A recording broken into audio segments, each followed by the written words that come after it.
नमस्कार दोस्तों, स्वागत है आपका एक बार फिर से हमारे इस नए वीडियो में, जिसमें हम लोग डिस्कशन करेंगे बोर्ड में पूछे जाने वाले बहुत ही इंपॉर्टेंट प्रश्नों का, जो कि प्रकाश से संबंधित रहेंगे। फिजिक्स कक्षा 10 प्रकाश से संबंधित है, तो एक तरह से यह रिवीजन पोर्शन है आपका, जिसमें आप सभी प्रकाश के प्रश्नों को एक साथ कर पाएंगे और हम लोग इससे संबंधित जो भी एग्जाम में क्वेश्चंस आए हैं उनको देखेंगे और जिनके आने की संभावना है उनको भी देखेंगे।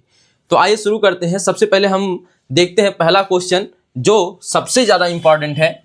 तो आपको मैं स्टार बनवा के लिखवाऊंगा, और स्टार क्या बनाने की जरूरत है, जितने भी क्वेश्चन है सबकी रेटिंग 5 स्टार होगी, ठीक है। यानी कि सबसे महत्वपूर्ण प्रश्नों की सूची हम लोग बनाएंगे। तो देखिए, सबसे पहला क्वेश्चन है आपका प्रश्न एक हो जाएगा, प्रकाश के परावर्तन से आप क्या समझते हैं? परावर्तन से आप क्या समझते हैं तथा उसके नियम लिखिए।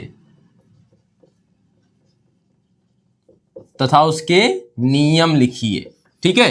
तो देखिए, सबसे पहले हम समझते हैं प्रकाश का परावर्तन क्या होता है। तो यहां पे देखिए, प्रकाश का परावर्तन, अगर कोई प्रकाश किरण किसी चिकने व पॉलिशदार सतह से टकराती है तो उसी माध्यम में वापस लौट जाती है, इसी घटना को प्रकाश का परावर्तन कहते हैं। तो यहां पे आपको पता है यह कौन सी किरण है? आपतित किरण। और यह कौन सी है? परावर्तित किरण। और यह क्या है? अभिलंब। और यह क्या है? आपतन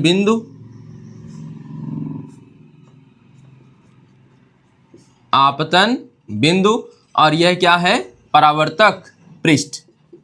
ये देखिए, जब भी ऐसा क्वेश्चन आएगा आप लोग इस प्रश्न में हमेशा चित्र जरूर बनाएंगे, ठीक है। तो यहां पे आप इसकी परिभाषा में क्या लिखेंगे? चित्र आप बना लेंगे ऊपर, उसके बाद नीचे परिभाषा लिखेंगे कि आप प्रकाश के परावर्तन से क्या समझते हैं, यानी प्रकाश का परावर्तन होता क्या है। तो देखिए, हम साइड में लिख रहे हैं, तो इसका उत्तर क्या होगा फॉर्म करते हैं। देखिए, जब प्रकाश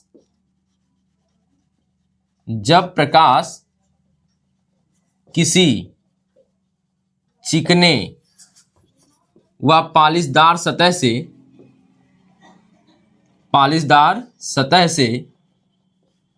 टकराता है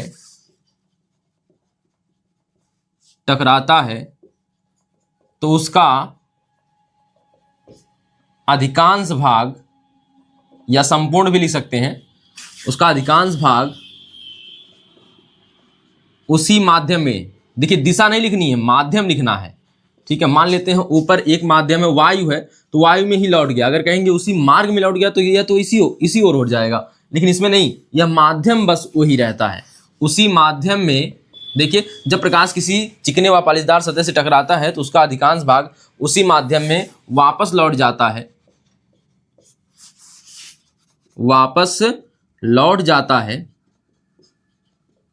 इसी घटना को प्रकाश का परावर्तन कहते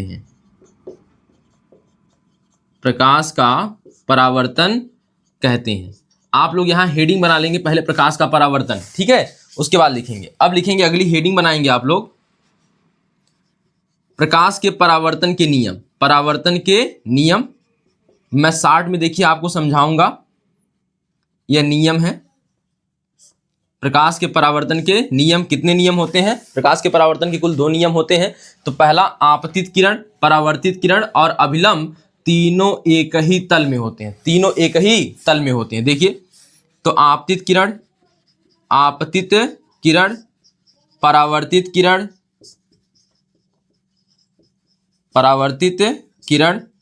व अभिलंब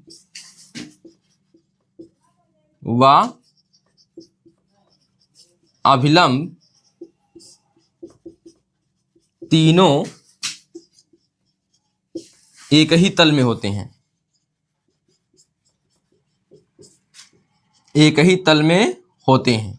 यह रहा पहला नियम। अब यहां देखिए, आपतित किरण जब जाती है, टकराती है आपतन बिंदु से तो यहाँ पर एक कोण बनता है अभिलंब और आपतन कोण के बीच, इसे कहते हैं आई, यानी कहते हैं इसे आपतन कोण, और इसे कहते हैं आर, यानी कहते हैं परावर्तन कोण। अब मैं शॉर्ट में लिख देता हूं, आप लोग पूरा कर लेंगे इसे। आप क्या लिखेंगे, सदैव अपवर्तन के लिए, सदैव अपवर्तन नहीं परावर्तन, सॉरी परावर्तन है, परावर्तन के लिए या जब प्रकाश का परावर्तन होता है तब आपतन कोण का मान सदैव परावर्तन कोण के मान के बराबर होता है। मैं शॉर्ट में लिख रहा हूं आई बराबर आर, कोण आई बराबर कोण आर, तो लिखेंगे सदैव आपतन कोण परावर्तन कोण के बराबर होता है। तो यह रहा आपका पहला क्वेश्चन, इसमें कोई दिक्कत नहीं हुई होगी। अब हम समझेंगे एक चीज और, यहीं पे ध्यान दे दीजिएगा नोट में, ठीक है, नोट में क्या, समतल दर्पण, समतल दर्पण से एक दो क्वेश्चन बनते हैं, तो केवल यहीं पर देख लीजिए हल्का सा। समतल दर्पण से एक बनता है क्वेश्चन, इसकी फोकस दूरी कितनी होती है, तो आप लोग जान लीजिए इसकी फोकस दूरी अनंत होती है, समतल दर्पण की फोकस दूरी अनंत होती है। और यम माने क्या होता है, आवर्धन, मैग्निफिकेशन, आवर्धन कितना होता है, तो यह भी जान लीजिए आवर्धन 1 होता है। यह दो क्वेश्चन बहुविकल्पी के लिए बहुत इंपॉर्टेंट है कि फोकस दूरी कितनी होती है समतल दर्पण की, तो अनंत होती है, आवर्धन क्षमता कितनी होती है, 1 होती है। क्यों, क्योंकि जो समतल दर्पण होता है प्रतिबिंब उससे उसी के बराबर बनता है। इससे लिंक नहीं है, यहाँ पे हमने हल्का सा बता दिया, तो यहाँ पे इसको ध्यान रखेंगे, बहुविकल्पी में पूछे जाने की संभावना बनती है। ठीक है, तो आइए अगले क्वेश्चन की ओर बढ़ते हैं और आगे हम दूसरा क्वेश्चन लेंगे। यहाँ पे दूसरा क्वेश्चन यह होगा कि देखिएगा, फोकस दूरी और आपका हो जाएगा वक्रता त्रिज्या में संबंध। ठीक है, या सबसे पहले हम बात कर लेते हैं प्रतिबिंब बनने की स्थितियां, यहां से भी एक आध क्वेश्चन बनता है। ठीक है, अवतल दर्पण और उत्तल दर्पण, पहले हम दर्पण की बात कर रहे हैं तो दर्पण की ही बात करेंगे। तो आपका हो गया प्रश्न नंबर 2, प्रश्न नंबर 2। देखिए शॉर्ट में हम लोग रिवीजन कर रहे हैं केवल, तो शॉर्ट में देखेंगे। ठीक है, बोर्ड में बहुत ज्यादा जरूरी है जो क्वेश्चन उन्हीं को। तो देखिए प्रश्न नंबर 2, यहां पे हम बात करेंगे अवतल दर्पण से बनने वाले प्रतिबिंब की विभिन्न स्थितियां,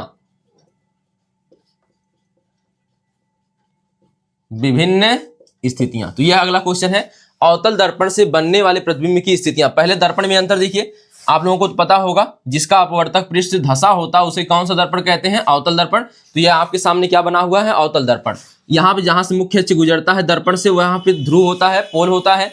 उसके बाद यहाँ पे जिस काट कर या जिस गोले खोखले गोले का कटा हुआ भाग होता है उसके केंद्र को वक्रता केंद्र कहते हैं, और बीच वाली दूरी को, यहाँ से बीच की दूरी को हम क्या कहते हैं, सी और पी के बीच के मध्य बिंदु को हम क्या कहते हैं, फोकस बिंदु कहते हैं। और एफ से पी तक की दूरी हो जाएगी फोकस दूरी, सी से पी तक की दूरी हो जाएगी वक्रता त्रिज्या। इतना तो आप जानते हैं। अगला लेंस दर्पण कौन सा है, तो अगला दर्पण है आपका अवतल दर्पण, उत्तल दर्पण। कौन सा है, उत्तल दर्पण। इसका परावर्तक पृष्ठ कैसा है, उभरा हुआ है। ठीक है, एक तरफ कलई होता है तो यहाँ पर उभरे हुए पर कलई है, यहाँ पर धसे हुए पर कलई है। यहाँ परावर्तन धसे हुए से हो रहा है, यहाँ परावर्तन उभरे हुए से हो रहा है। यहाँ पे भी ऐसे ही रहेगा, तो गोला इधर है तो यहाँ पे सी यहाँ बनेगा, एफ यहाँ बनेगा और पी यही रहेगा। ठीक है, तो इस तरह से हम देखते हैं। प्रतिबिंब बनाने के लिए हमारे पास कुल नियम मुख्यतः 3 नियम है, 4 भी कह सकते हैं, चौथा भी एक नियम होता है, लेकिन हम 3 नियमों का प्रयोग करेंगे। ठीक है, 3 नियमों में से किन्हीं 2 नियम को लगाएंगे, आपका प्रतिबिंब बनता हुआ नजर आएगा। तो सबसे पहला नियम क्या है, अगर कोई प्रकाश किरण सी से जाती है तो सी से ही लौट जाती है, सी पर जाती है तो सी से ही लौट जाती है। सी मतलब वक्रता त्रिज्या, यानी यहां से गई तो इसी पर क्या हो गई, यहां से गई इसी पर, यहां से टकरा के लौट आएगी। अगला दूसरा नियम क्या कहता है, अगर एफ से जाती है, अगर किससे जाती है, एफ से, तो यह कहां से, मुख्य अक्ष के समांतर हो जाएगी। किसके समांतर हो जाएगी, मुख्य अक्ष के समांतर हो जाएगी। याद रखें, किसके समांतर, मुख्य अक्ष के समांतर। तीसरा, अगर समांतर है तो, अगर मुख्य अक्ष के समांतर है तो फोकस से जाएगी, मुख्य फोकस से होकर जाएगी। ठीक है, बस इतना नियम याद रखना है। यानी फोकस से जा रही है, फोकस से जा रही तो मुख्य अक्ष के क्या हो गई, समांतर। देखिए इस तरह से, और फोकस से जा रही है तो मुख्य अक्ष के समांतर हो गई, और मुख्य अक्ष के समांतर आ रही हो तब कैसे जाएगी, तब ये यहां से जाएगी फोकस से। तो यह रहा आपके तीनों नियम। ठीक है, तो यहां से आसानी से आप कर सकते हैं। और भी एक नियम है जिसको करने की जरूरत तो नहीं होती है। यहां से देखिए, अब यहां पे ना, अगर आप डायरेक्ट मान लेते हैं यहां कोई वस्तु है, यहां पर इसका सिरा है, तो आप इसको पी तक ले जाइए। ठीक है, पी तक ले जाएंगे। और P से ऐसे ही आपतन कोण यहाँ बनेगा और अपवर्तन, आपको पता है परावर्तन कोण आपस में बराबर होते हैं, तो ये R इतना बड़ा बन जाएगा। तो I और R, और यह निकल कर इधर निर्गत हो जाएगा। तो इसे जरूरी नहीं है, तीसरा चौथा वाला छोड़ दीजिए। 3 याद रखिए, C से है तो C से जाएगी, F से है तो समांतर हो जाएगी किसके, मुख्य अक्ष के समांतर, और समांतर है तो मुख्य अक्ष फोकस दूरी से जाएगी। फोकस दूरी से नहीं, फोकस बिंदु से, मुख्य फोकस से, मुख्य फोकस से। इनमें से 2 नियम बनाएंगे, लेंगे हम लोग, तो आपका प्रतिबिंब बनता हुआ नजर आएगा। तो आइए बात करते हैं। तो प्रतिबिंब बनने की स्थितियां सबसे पहले देखते हैं अवतल दर्पण के लिए। तो अवतल दर्पण की कुल प्रतिबिंब बनने की स्थितियां 6 हैं हमारे पास। तो हम साधारण भाषा में बात करते हैं। सबसे पहला, जब वस्तु अनंत पर हो, किसके सामने, अवतल दर्पण हम पढ़ रहे हैं तो अवतल दर्पण के सामने, अनंत पर हो, अनंत पर हो। तो देखिए शार्ट में थोड़ा सा बनाएंगे हम लोग, ताकि 3-4 चित्र एक ही बोर्ड पे आ जाए एक ही बार में। यह हो गया क्या, P, यह हो गया F, यह हो गया C, ठीक है। और इसके बाद जब चलेंगे, दूरी बढ़ाएंगे तो कहाँ चले जाएंगे हम लोग, अनंत पे। तो अनंत पे वस्तु रखने का तरीका आपको पता है कि ऐसे हम लोग रख देते हैं, ठीक है, इस प्रकार से। और फिर हम दोनों किरणें समांतर निकालते हैं, एक नीचे से एक ऊपर से। तो यहां से ले जाते हैं किरण और एक नीचे से ले जाते हैं। अब दोनों मुख्य अक्ष के समांतर ले गए, दोनों मुख्य अक्ष के क्या है, समांतर है। जब हम दोनों मुख्य अक्ष के समांतर ले जाएंगे तो कहां से गुजरेगी यह किरण, मुख्य अक्ष के समांतर वाली F से, समांतर वाली कहां से, F से। तो यह हो गया।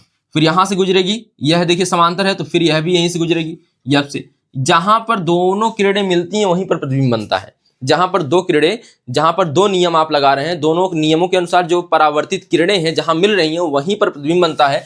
अब यह प्रतिबिंब बिंदु के आकार का बना है, बिंदु के आकार का बना है। दूसरी बात यह होगी कि यह वास्तविक बनेगा जब भी प्रतिबिंब इधर ही बन जाएगा, दर्पण के सामने बन जाएगा, दर्पण के सामने बन जाएगा तो हम कहेंगे वास्तविक प्रतिबिंब है। अगर यह पीछे बना होता तो हम कहते काल्पनिक प्रतिबिंब है, ठीक है। और जब भी वास्तविक प्रतिबिंब होता है तो हमेशा उल्टा ही होता है, ठीक है। एक बात हमेशा याद रखिएगा, अगर प्रतिबिंब वास्तविक है तो वह उल्टा ही होगा, यानी कि उल्टा है तो वास्तविक होगा, वास्तविक है तो उल्टा होगा। तो यह रही पहली स्थिति।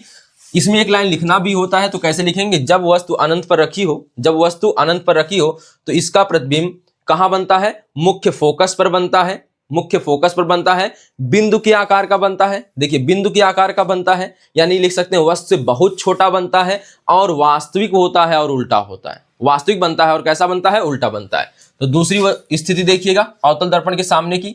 तो दूसरी स्थिति क्या आएगी, जब वस्तु अनंत, अब पीछे आना है, देखिए अब यहां से अनंत और C के बीच आ जाना है, यानी यहां पे अब हमें अनंत से थोड़ा दूरी घटा देनी है। जब वस्तु अनंत व किसके बीच रखी हो, C के बीच रखी हो। अब यहां C क्या है, यहां वक्रता केंद्र है, C क्या है, वक्रता केंद्र है। तो यह आपकी पहली स्थिति हो गई। दूसरी स्थिति देखिए, अब यह मान लेते हैं आपके पास है कौन सा दर्पण, अवतल दर्पण।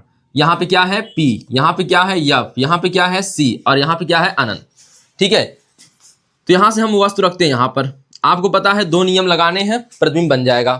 तो यहां से वस्तु है, यहां से हम प्रकाश किरण पहले तो यहीं शीर्ष से ही मुख्य अक्ष के समांतर चलाएंगे। पहली किरण फिक्स है ले जाना मुख्य अक्ष के समांतर, और किससे, वस्तु के शीर्ष से। फिर यह जो समांतर जाएगी वह F से होकर गुजर जाएगी। नियम याद रखना है बस। तो क्या होगा, नियम साइड में कहीं लिख लें हम लोग।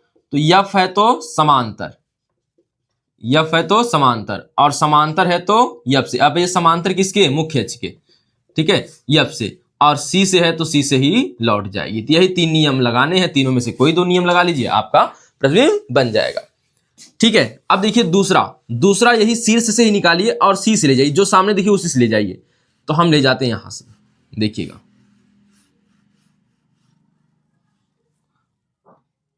ये यहां मान लेते हैं हल्का सा बड़ा है।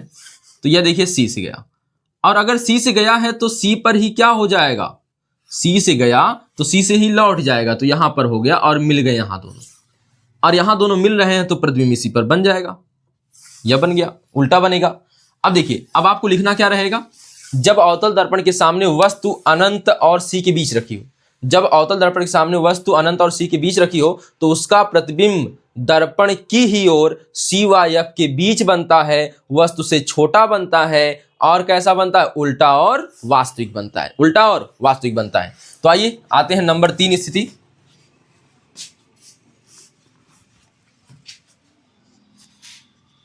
तो नंबर 3 क्या हो जाएगा, अब आइए और आगे बढ़िए। अब यहां पे हो गया, अब सी पर चलते हैं। ठीक है, सी वाली स्थिति बहुत इंपॉर्टेंट है, क्योंकि बोर्ड में हमेशा पूछता है कि वह कौन सी स्थिति है जिस पर रखी वस्तु का प्रतिबिंब जिस पर रखी वस्तु का प्रतिबिंब उसी पर प्राप्त होता है। देखिए, जब वस्तु सी पर रखी हो, और सी पर मतलब वक्रता केंद्र पर। ठीक है, समझ में आ रहा होगा। तो देखिएगा, सी पर रखी हो, तो सी पर रख के देखिए,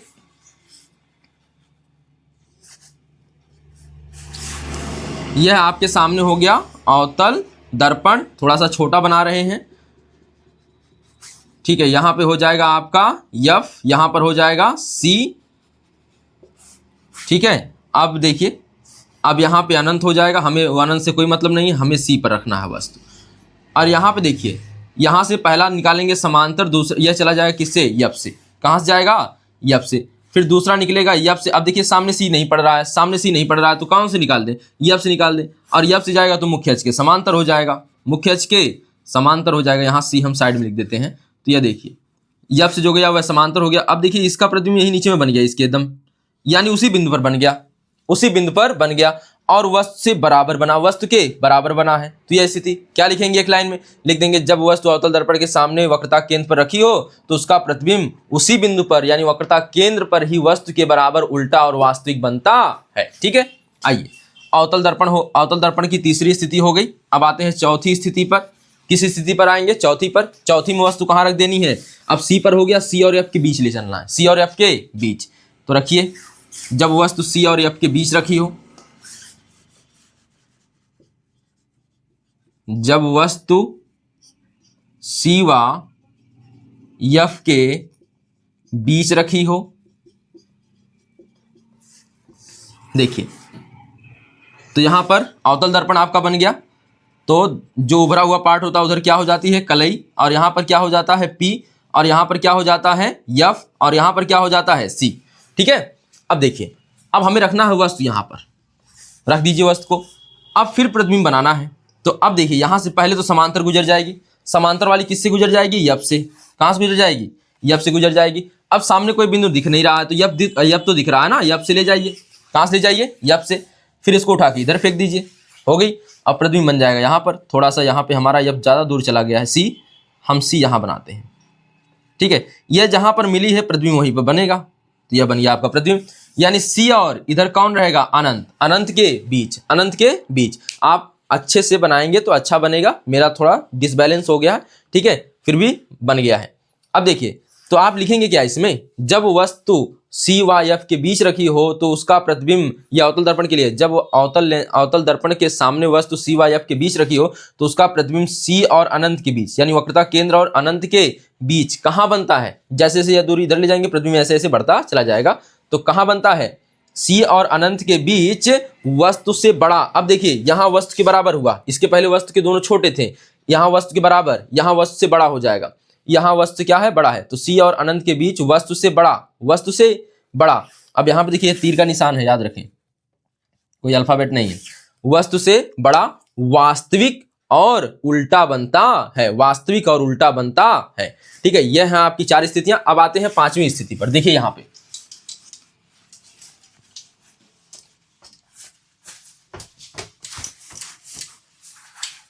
स्थिति नंबर 5। तो कौन सी स्थिति होगी, जब वस्तु कहां रखी हो, अब वहां से देख लीजिए नीचे कहां तक हो गया है। तो यहां हम सी और एफ तक रख चुके हैं, सी और एफ के बीच। अब हमें रखना है एफ पर। जब वस्तु एफ पर हो, जब वस्तु एफ पर हो यानी फोकस पर हो, मुख्य फोकस पर। अब याद रखिए एक चीज और, बहुविकल्पी क्वेश्चन के लिए बहुत जरूरी है, बहुविकल्पी के लिए बहुत जरूरी है। जब वस्तु एफ हो तो इसका प्रतिबिंब अनंत पर बनता है, जब वस्तु अनंत पर हो तो इसका प्रतिबिंब एफ पर बनता है। साधारण सी बात है, याद रखिएगा, बहुविकल्पी में बहुत पूछ देता है। एफ पर रखी हो तो अनंत पर बनेगा, अनंत पर रखी हो तो कहां बनेगा, एफ पर बनेगा। तो आइए रखते हैं, और अनंत पर बनेगा आपको पहले से कंफर्म हो चुका है चित्र।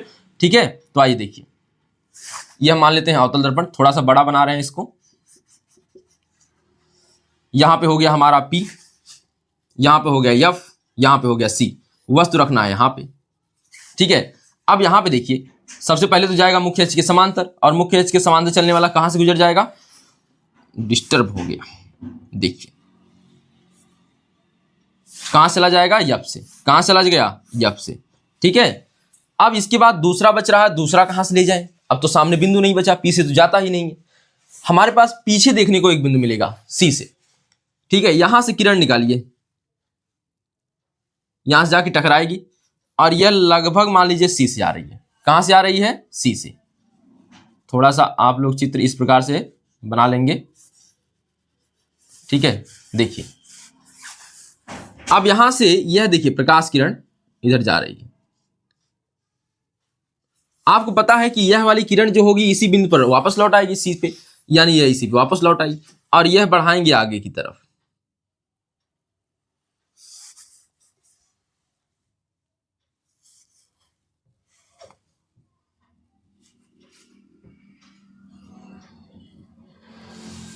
इसी प्रकार आगे तक बढ़ाएंगे, दोनों रेखाएं आपस में कैसे दिखेंगी, समांतर। और जब समांतर दिखेंगी तो समांतर रेखाओं के बारे में एक कथन चलता है कि समांतर रेखाएं एक दूसरे को कहां काटती हैं, अनंत पर काटती हैं। कहां काटती हैं, अनंत पर काटती हैं। अगर अनंत पर काटेंगी तो जहां काटती हैं वहीं प्रतिबिंब बनता है, यानी इनका प्रतिबिंब कहां बनेगा, अनंत पर। तो क्या लिखेंगे, दो लाइन में लिखेंगे, जब वस्तु F पर रखी हो यानी मुख्य फोकस पर, किसके सामने, अवतल दर्पण के सामने मुख्य फोकस पर रखी हो, तो उसका प्रतिबिंब अनंत पर बहुत बड़ा बनता है, वस्तु से बहुत बड़ा बनता है। और क्या बनता है, उल्टा बनता है, वास्तविक बनता है। उल्टा और कैसा बनता है, वास्तविक बनता है। अब आइए एक प्रतिबिंब आखिरी स्थिति बची है, 6वीं स्थिति इसकी, देखिए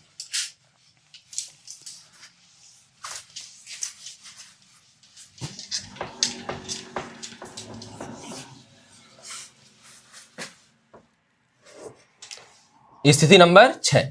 इसमें क्या होगा देखिएगा, तो अब इस बार वस्तु को F पर रख दिए हैं, तो F से अब कहां आना है, F और P के बीच रखना है। जब वस्तु F व P के बीच रखी हो,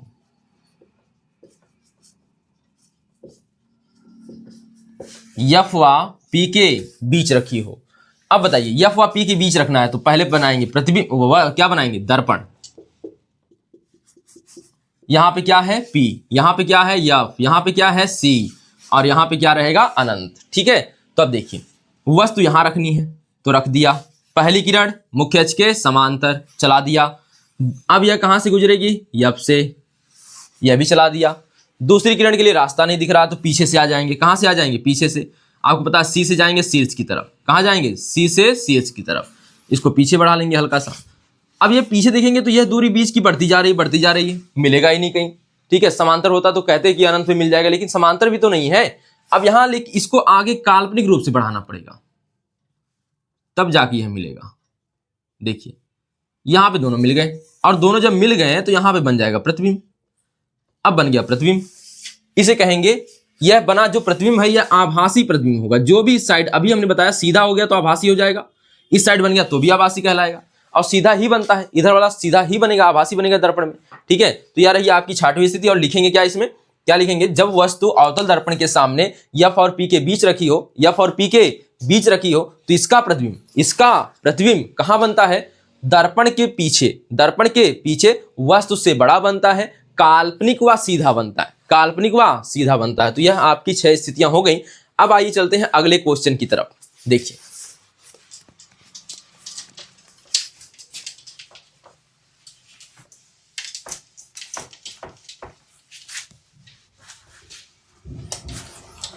अब आपके सामने है प्रश्न नंबर 3।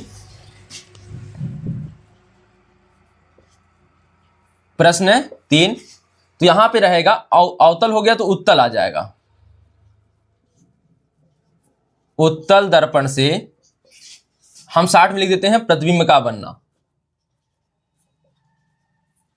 प्रतिबिंब का बनना, ठीक है। उत्तल दर्पण से प्रतिबिंब का बनना, ठीक है। तो आइए देखिए सबसे पहली स्थिति, 2 स्थितियां हैं इसमें, कितनी स्थितियां हैं, 2। सबसे पहली स्थिति देखते हैं।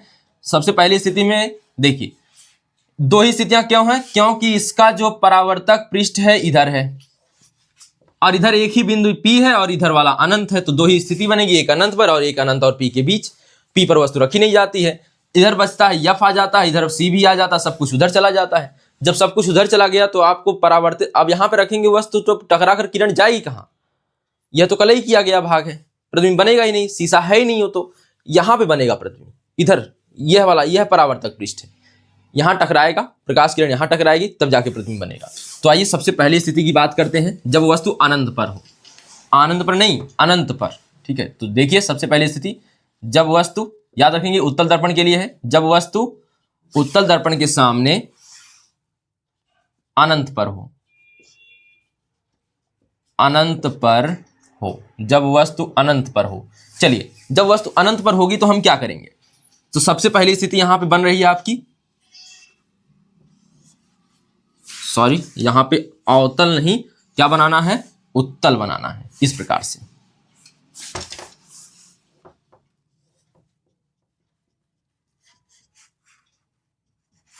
यहां पे आपका P, F इधर, C भी इधर। अब इधर कौन है? अनंत। तो आपको पता है अनंत वाला चित्र ऐसे बनाते हैं, दोनों साइड निकाल देते हैं, और यहाँ पे क्योंकि वस्तु कितनी बड़ी होगी इसका अंदाजा हम लोग नहीं लगा सकते। इसके बाद यहाँ से निकालते हैं, मुख्य अक्ष की क्या जाती है? समांतर, और मुख्य अक्ष के समांतर चलने वाली प्रकाश किरण क्या हो जाती है? अब यह उत्तल दर्पण है इसलिए फोकस से परावर्तित होकर इधर चली जाएगी, लेकिन लगेगा कहाँ से आ रही है? लगेगा यफ से आ रही, इधर से जा रही है। यह तो चली जाएगी इधर, लेकिन लगेगा कहाँ से आ रही है? यफ से। यह भी किरण ले जाएंगे, यह भी परावर्तित होकर इधर आ जाएगी, और लगेगा कहां से आ रही है? मुख्य फोकस से। अब जहां, अब देखिए मिलती हुई प्रतीत हो रही है कहां पर? यह प्रतीत हो रही है, याद रखें यह प्रतीत हो रही है, यह तो इधर भाग गई, यह इधर भाग गई, ठीक है। तो यहां पर मिलती हुई प्रतीत हो रही है यप पर, तो हम इसे कहेंगे यहीं पर वस्तु का प्रतिबिंब बनेगा। और यप पर आपको पता है अनंत पर रखी हो तो यप पर बनता है, और बिंदु के आकार का ही बनता है, और बिंदु के आकार का ही बनता है। तो यहां पे आप लिख सकते हैं एक लाइन में क्या? जब वस्तु अनंत पर रखी हो उत्तल दर्पण के सामने, जब वस्तु उत्तल दर्पण के सामने अनंत पर रखी हो तो इसका प्रतिबिंब मुख्य फोकस पर दर्पण के पीछे मुख्य फोकस पर बनता है। कैसा बनता है? अब यहां पे देखिए हमने एक बात कह दिया कि इधर वाला सब सीधा प्रतिबिंब बनेगा और आभासी हो जाएगा, सीधा और आभासी बनता है, सीधा और आभासी बनता है। दूसरी स्थिति देखिए, जब वस्तु अनंत व P के बीच हो, अनंत व, एक मिनट, P के बीच हो। अब यहां पे एक चीज और याद रख लीजिएगा, बहुविकल्पी में बहुत पूछता है कि बताइए वह कौन सा दर्पण है जिससे हमेशा प्रतिबिंब आभासी ही प्राप्त होता है। तो वह प्रतिबिंब आपका कौन सा दर्पण है? उत्तल दर्पण। उत्तल दर्पण से हमेशा प्रतिबिंब आभासी प्राप्त होता है। यह भी पूछ सकता है वह कौन सा दर्पण है जिससे प्रतिबिंब हमेशा सीधा प्राप्त होता है? उत्तल दर्पण हो जाएगा, ठीक है। तो आइए देखिए, यह आपका रहा उत्तल दर्पण, यह कर दिया हमने कलई, और यह बना लिया यफ, यह बना लिया पी, ठीक है। और यहां पे आ गया यहां पे पी नहीं, यहां पे सी होगा, सॉरी, यहां पे बन गया पी, और यहां पे अनंत हो गया, ठीक है। अब देखिए, अब यहां पे रखना पी और अनंत के बीच, तो रख दीजिए, रख दिया। पहला जाएगा मुख्य अक्ष के समांतर, चल दिया। फिर कैसे होगा? फिर जाएगा यह परावर्तित होकर ऊपर, और लगेगा कहां से आ रहा है? यहां से, ठीक है, यहां से जा रहा, यह हो गया। फिर दूसरी किरण के लिए रास्ता नहीं दिख रहा है, कैसे ले चलें? दूसरी किरण के लिए चलिए यप से, या तो यप से जाइए या तो सी से जाइए, ठीक है। यप से जाएंगे तो कैसे ले जाना पड़ेगा इसको? फिर ले जाना पड़ेगा मुख्य अक्ष के समांतर। यप से जाने वाली प्रकाश किरण मुख्य अक्ष के कहां से ले जाएगी? समांतर चली जाएगी, मुख्य अक्ष के समांतर। तो यहां से लेके जाएंगे ना, तो ऐसे आएगा, ऐसे आएगा, फिर यहां से आपको ले जाना पड़ेगा ऐसे, और फिर ऐसे बढ़ाना पड़ेगा आगे, प्रतिबिंब यहां बन जाएगा। लेकिन इससे बेहतर है कि सी से ले जाइए, सी से, चलिए सी से ले गए, चला गया यह सी, ठीक है। यहां पे आप जो भी इधर आएगा रेखा आप डॉट लाइन कर देंगे, और सी से आपको पता है कि जो सी पे जाएगा वह सी में ही वापस आएगा, सी पर ही क्या आएगा? वापस। तो यह काल्पनिक रूप से आगे हमने बढ़ा दिया, जहां पे मिल रही है वहीं पर वस्तु का प्रतिबिंब बनेगा। अब देखिए फिर से प्रतिबिंब कैसा बन गया? सीधा बन गया। कैसा बन गया? सीधा बन गया है। और सीधा हमेशा कैसा होता है? वास्तविक होता है, अरे आभासी होता है। कैसा होता है? आभासी। तो क्या लिखेंगे? जब वस्तु उत्तल दर्पण के सामने अनंत और पी के बीच रखी हो, अनंत और पी के बीच रखी हो, तो उसका प्रतिबिंब दर्पण के पीछे पी व एफ के बीच, पी व एफ के बीच, ध्रुव और मुख्य फोकस के बीच प्राप्त होता है। वस्तु से छोटा होता है, वस्तु से छोटा प्राप्त होता है, वास्तविक नहीं, क्या प्राप्त होता है, आभासी प्राप्त होता है, और कैसा प्राप्त होता है, और प्राप्त होता है यह आभासी, अच्छा इसको बना लीजिएगा, सीधा प्राप्त होता है, आभासी और सीधा, ठीक है। तो यह कैसा है, आभासी है, सीधा है, और वस्तु से छोटा है, और पी और एफ के बीच बना हुआ। तो यह आपका एक अगला क्वेश्चन कंप्लीट हो गया, उत्तल दर्पण से प्रतिबिंब का बनना। अब इसको मिटाते हैं। अब देखते हैं दर्पण के लिए एफ और आर में संबंध। आर को वक्रता त्रिज्या कहते हैं और एफ को क्या कहते हैं, फोकस दूरी कहते हैं। तो देखिए आपकी किताब में निगमन नहीं है, तो हमें केवल देखना है संबंध। संबंध पूछता है और उस पर एक आध बहुविकल्पी सवाल पक्का आते हैं। तो देखिए प्रश्न नंबर 4 हो गया, 3 हो गया, 4 देखते हैं। प्रश्न 4, तो क्या लिखेंगे, दर्पण के लिए वक्रता त्रिज्या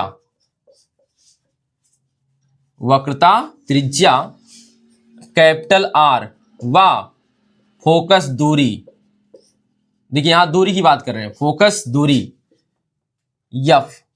दूरी एफ में संबंध बताइए।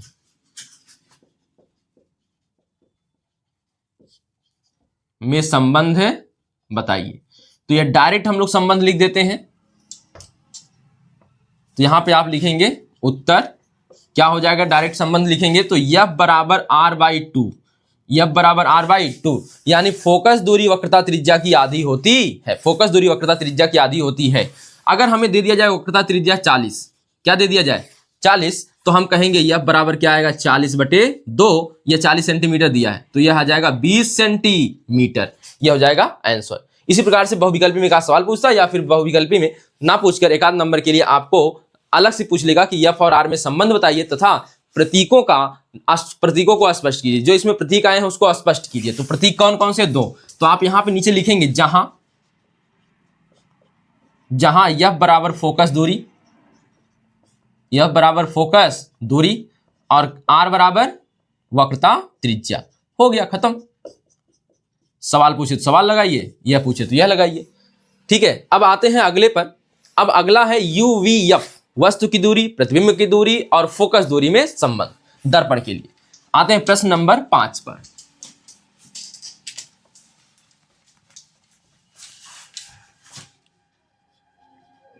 प्रश्न नंबर 5, तो लिखेंगे दर्पण के लिए देखिए UV व एफ में संबंध, सभी के सभी स्मॉल लिखा जाता है संबंध, ठीक है। यहां पे हो गया, तो संबंध बताइए। क्वेश्चन रहेगा संबंध है बताइए तथा जो प्रतीक प्रयोग हुए हैं उनको स्पष्ट कीजिए। प्रतीक संबंधित प्रतीकों को क्या करिए, स्पष्ट कीजिए। तो लिखेंगे उत्तर क्या होगा, संबंध बताइए। आपको याद होगा 1/f बराबर 1/v प्लस 1/u, याद रखें यह 1/v ही याद रखिएगा इधर, क्योंकि लेंस में यही पढ़ना होता है ना। कुछ लोग गड़बड़ कर देते हैं, यहां पे रख लेते हैं इधर दर्पण में यह, ठीक है। फिर फोकस लेंस में चलते तो यह याद करना पड़ता है 1/v माइनस 1/u। कंफ्यूज होके कुछ लोग यह वाला यूज कर लेंगे, यहां पे यह वाला यूज कर लेंगे, बीच में केवल माइनस कर लेंगे। तो कंफ्यूजन नहीं होनी चाहिए, इसलिए हम दोनों में 1/v पहले याद रखेंगे। दोनों में 1/v पहले याद रखना है, ठीक है। और बीच में अगर दर्पण है तो प्लस लगाएंगे, लेंस है तो माइनस लगाएंगे, काम खत्म, ठीक है। क्यों माथा पच्ची करना। तो हम यह वाला लिखेंगे, ठीक है। संबंध यह हो गया 1/f बराबर 1/v प्लस 1/u। अब जहां लिख देंगे, जहां क्या, जहां f बराबर फोकस दूरी, जहां f बराबर फोकस दूरी, v बराबर वस्तु की दूरी। कहां से दूरियां नापी जाती हैं यह भी याद रखना है, ध्रुव से। कहां से, ध्रुव से। और u बराबर प्रतिबिंब की दूरी। 1 मिनट, यह u बराबर यहां लिखिएगा, u बराबर वस्तु की दूरी और यह v बराबर प्रतिबिंब की दूरी, प्रतिबिंब की दूरी। हो गया, प्रतिबिंब की दूरी। कहां से दूरियां नापी जाती हैं, ध्रुव से, ठीक है। एक क्वेश्चन इसी के साथ हम लोग लिखेंगे, प्रश्न नंबर 6। क्वेश्चन है रेखीय आवर्धन से आप क्या समझते हैं। रेखीय आवर्धन से आप क्या समझते हैं?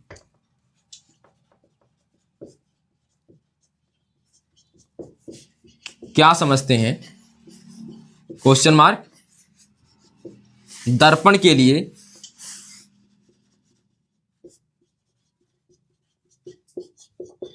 रेखीय आवर्धन का सूत्र लिखिए। दर्पण के लिए रेखीय आवर्धन का सूत्र लिखिए। ठीक है, इसकी परिभाषा मैं केवल बोल देता हूं, आप लोग सुन लीजिए। तो किसी दर्पण से बने प्रतिबिंब और उस वस्तु की लंबाई की अनुपात को हम कहते हैं रेखीय आवर्धन। इसे यम से दर्शाते हैं। किसे दर्शाते हैं? यम से। और प्रतिबिंब की लंबाई बटे वस्तु की लंबाई के अनुपात को, प्रतिबिंब की लंबाई और वस्तु की लंबाई के अनुपात को आवर्धन कहा जाता है, रेखीय आवर्धन कहा जाता है, लीनियर मैग्निफिकेशन कहा जाता है। तो यह परिभाषा इससे बन जाएगी। अर्थात करके ये नीचे लिख देंगे यम बराबर आई बटे ओ, आई बटे ओ। ठीक है, अब देखिए यहां दर्पण लिखा है, यही हो जाएगा यम, और यहां पे सूत्र हो जाएगा दर्पण के लिए। दर्पण के लिए रेखीय आवर्धन का यह सूत्र हो जाएगा। पूरा सूत्र यह होता है यम बराबर आई बटे ओ बराबर माइनस बी बटे यू। जहां यह जरूर लिखेंगे, जहां आई बराबर इमेज, इमेज मतलब प्रतिबिंब की लंबाई, प्रतिबिंब की लंबाई, और ओ बराबर ऑब्जेक्ट, ऑब्जेक्ट माने वस्तु की लंबाई। अब बाकी यू और वी ऊपर लिखे, वहां से नीचे लिख लेंगे। ठीक है, तो यह रहा। पहले लिखेंगे परिभाषा उत्तर करके। क्या लिखेंगे? उत्तर। तो क्या लिखेंगे? सबसे पहले किसी दर्पण से बने प्रतिबिंब, किसी दर्पण से बने प्रतिबिंब और वस्तु की लंबाई के अनुपात को रेखीय आवर्धन कहते हैं, रेखीय आवर्धन कहते हैं। अर्थात यम बराबर, यहां अर्थात लिखने के बाद नीचे लिखिएगा उस लाइन के, यम बराबर आई बटे ओ बराबर माइनस बी बटे यू। जहां प्रतीकों का नाम लिख दीजिएगा, खत्म हो जाएगा। ठीक है, यह आपका हो गया दर्पण से संबंधित महत्वपूर्ण प्रश्न। अब आइए आगे बढ़ते हुए चलते हैं। आगे बढ़ते हुए हम देखेंगे, क्या देखेंगे? लेंस की तरफ, लेंस को देखेंगे। लेंस से पहले जो आपको पढ़ना है, 5 प्रश्न हो गए, अब पढ़ते हैं 6वां प्रश्न। तो प्रश्न नंबर 6। ठीक है, प्रश्न नंबर कौन सा हो जाएगा? 6 हो जाएगा।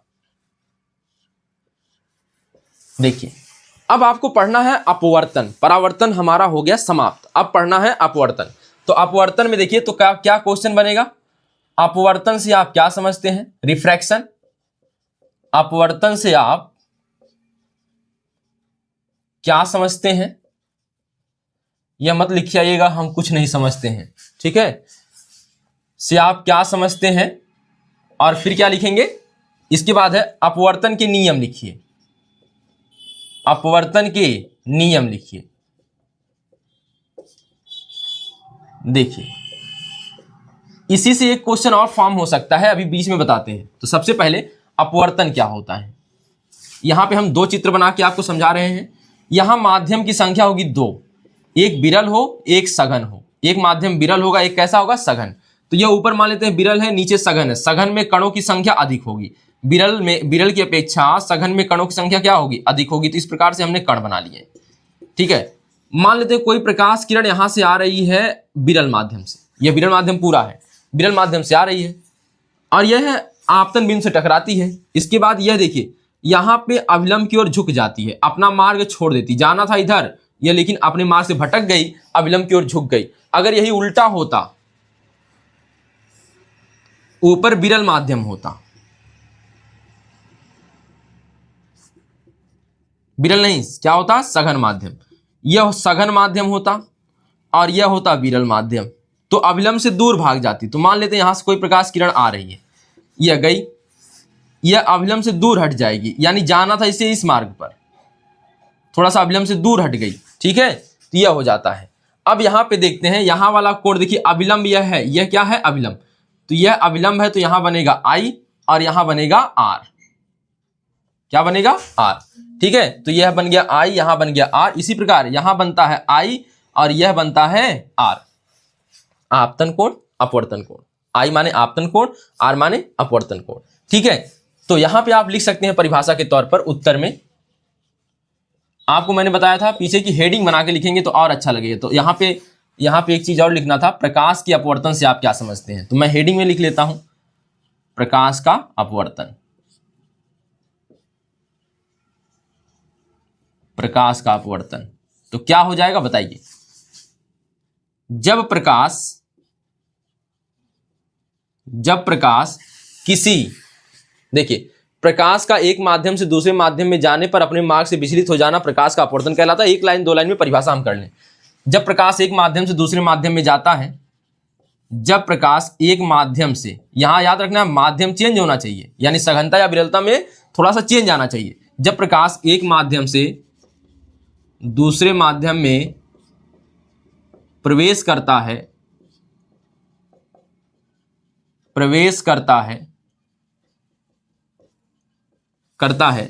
तो वह अपने मार्ग से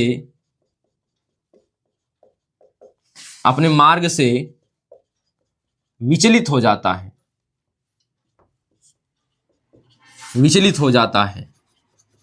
जैसे जब छोटे बच्चे होते हैं 8 तक पढ़ते हैं, अच्छे से पढ़ते हैं, उसके बाद 9 में ज्यों जाते हैं, जो थोड़ा बाहर निकलते हैं तो ही अपने मार्ग से विचलित हो जाते हैं। वैसे ये भी है, घर से निकला नहीं, विचलित हो गया, विचलित हो जाता है। इसी घटना को प्रकाश का अपवर्तन कहते हैं। प्रकाश का अपवर्तन कहते हैं। अब कहा नियम लिखिए, तो अब बनाएंगे अगली हेडिंग, प्रकाश के अपवर्तन के नियम। तो फिर इसमें भी 2 नियम है। पहला नियम सेम कौन कौन, यहाँ पे आपतित किरण वहां परावर्तित किरण थी, यहां अपवर्तित हो जाएगी, बस इतने अंतर आएगा। ठीक है, तो पहला नियम हो जाएगा आपतित किरण, अपवर्तित किरण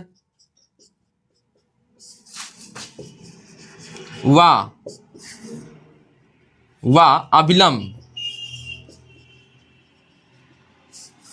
तीनों एक ही तल में होते हैं। तीनों एक ही तल में होते हैं। यह देखिए ना, क्रम से लिखिएगा, यहां पे हेडिंग और बना सकते हैं। प्रथम नियम, यह प्रथम नियम है, याद रखें। ठीक है, पीछे भी आप लोग ऐसे ही करेंगे, प्रथम नियम द्वितीय नियम हेडिंग बनाकर लिखेंगे। ठीक है, प्रथम नियम। अब यहां पे हम लोग लिखेंगे द्वितीय नियम। तो यहां पे आपको तो यह पहले से पता था, ठीक है, यह वाला।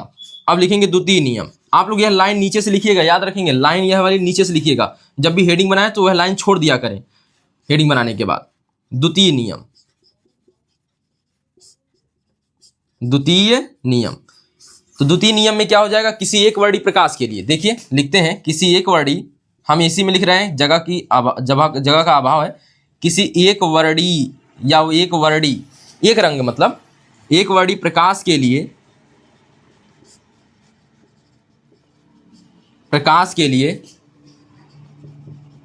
आपतन कोण की ज्या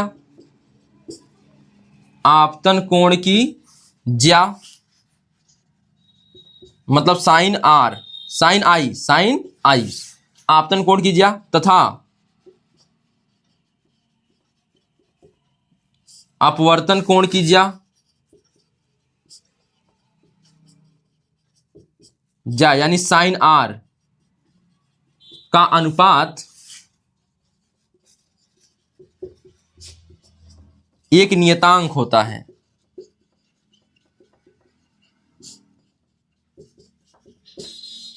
एक नियतांक होता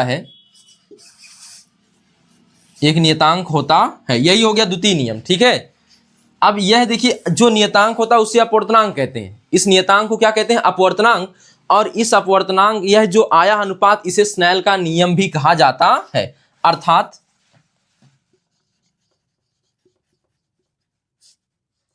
n बराबर या साइन आई बटे साइन आर बराबर n। यह n को हम लिख सकते हैं अपवर्तनांक, जहां नियतांक क्या है, अपवर्तनांक कहलाता है। आप नीचे लिखेंगे इसको, मैं यहां पे लिख रहा हूं जगह के अभाव में, अपवर्तनांक।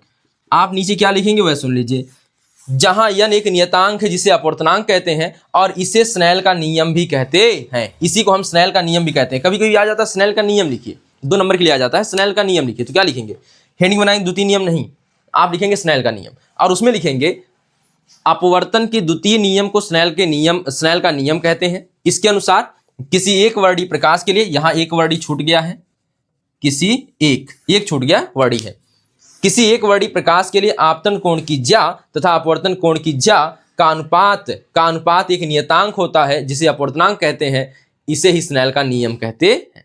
आप लिखेंगे स्नेल का नियम में हेडिंग बनाएंगे और लिखेंगे यह प्रकाश के अपवर्तन का द्वितीय नियम है, ठीक है, जिसके अनुसार किसी एक वर्डी प्रकाश के लिए आपतन कोण की ज्या तथा अपवर्तन कोण की ज्या का अनुपात एक नियतांक होता है। समाप्त कर देंगे और अर्थात करके लिख देंगे n बराबर sin i upon sin r, ठीक है, यह हो जाएगा। यह आपने देख लिया अपवर्तन और अपवर्तन के नियम। अब हम पढ़ेंगे लेंस, और आपको पता है लेंस आप जानते हैं कि जिसका जो इस तरह से होता है इसे हम कहते हैं उत्तल लेंस। क्या कहते हैं, उत्तल लेंस। और जो इस तरह से होता है यानी किनारों पर चौड़ा हो गया बीच में पतला हो गया तो हम क्या कहते हैं उसे अवतल लेंस, ठीक है, यानी बिछुए में दुबला हो गया है, किनारे पर क्या हो गया है मोटा, तो इसे कहेंगे अवतल लेंस। और बीच में मोटा हो जाए किनारे पर पतला हो जाए तो इसे क्या कहेंगे, उत्तल लेंस। क्या कहेंगे, उत्तल लेंस कहेंगे। आइए समझते हैं अब लेंस से बनने वाले प्रतिबिंब की स्थितियां।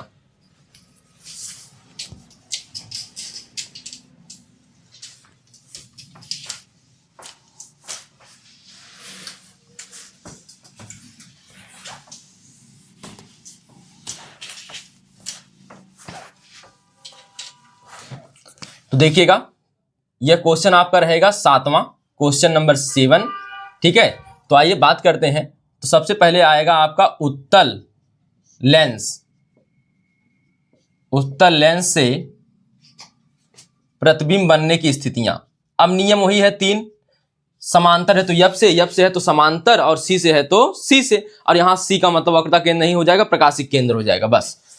उत्तल लेंस से प्रतिबिंब बनने की स्थितियां।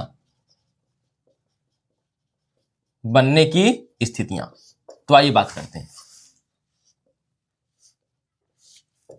देखिए अब ये जो स्थितियां जाननी है, सबसे पहले उत्तल लेंस के बारे में जान लीजिए। उत्तल लेंस इस प्रकार का होता है, किनारों पर क्या होता है, पतला होता है, बीच में किनारों पर पतला होता है और बीच में क्या होता है, मोटा। तो यहां हो गया मोटू की शक्ल देखिए, मोटू को देखे हैं, मोटू पतलू में मोटू कैसा ऐसी डिजाइन का है, एकदम वही है, ठीक है। अब देखिए यह मोटू लेंस यानी कि उत्तल लेंस। अब देखिए तो सबसे पहली स्थिति को हम बात करते हैं। आप लेंस समझ गए हैं तो इसलिए हम उस बात नहीं करते हैं, क्योंकि वह सब नहीं आता है, यह आता है उत्तल लेंस में प्रतिबिंब बनने की स्थितियां आता है। तो बात करते हैं। सबसे पहली स्थिति वही है।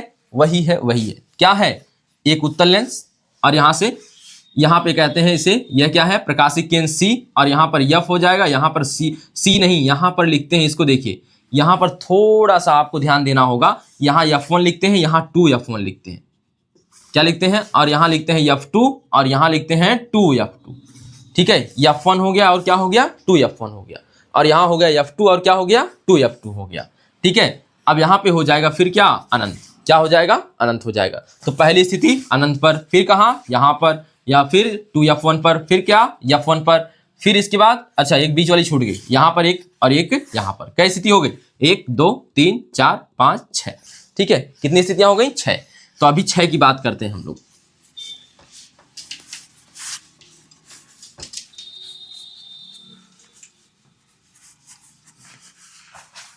देखिए सबसे पहली स्थिति, जब वस्तु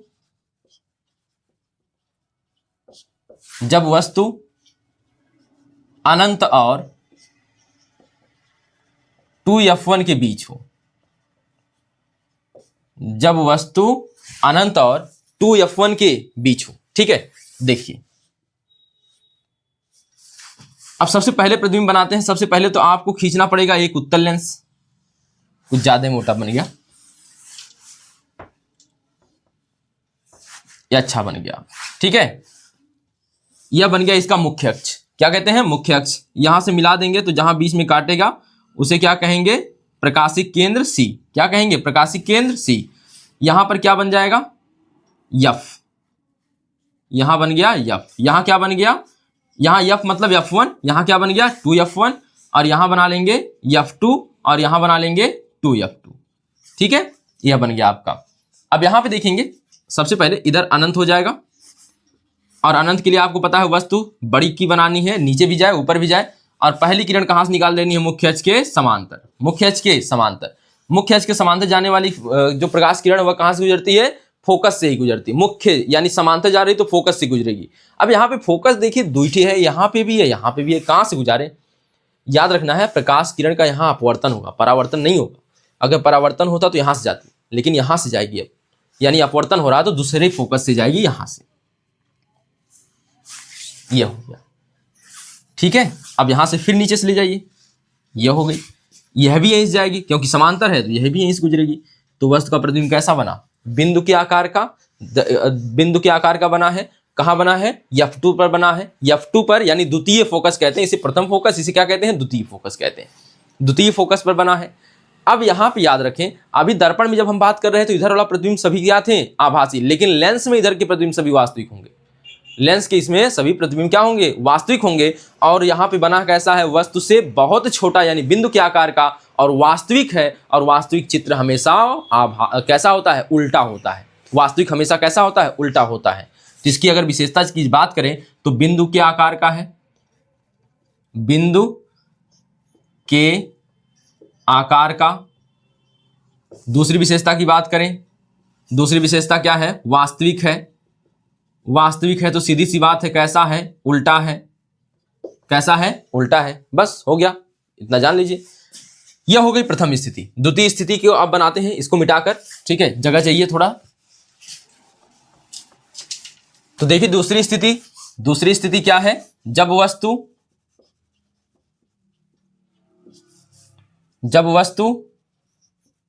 अनंत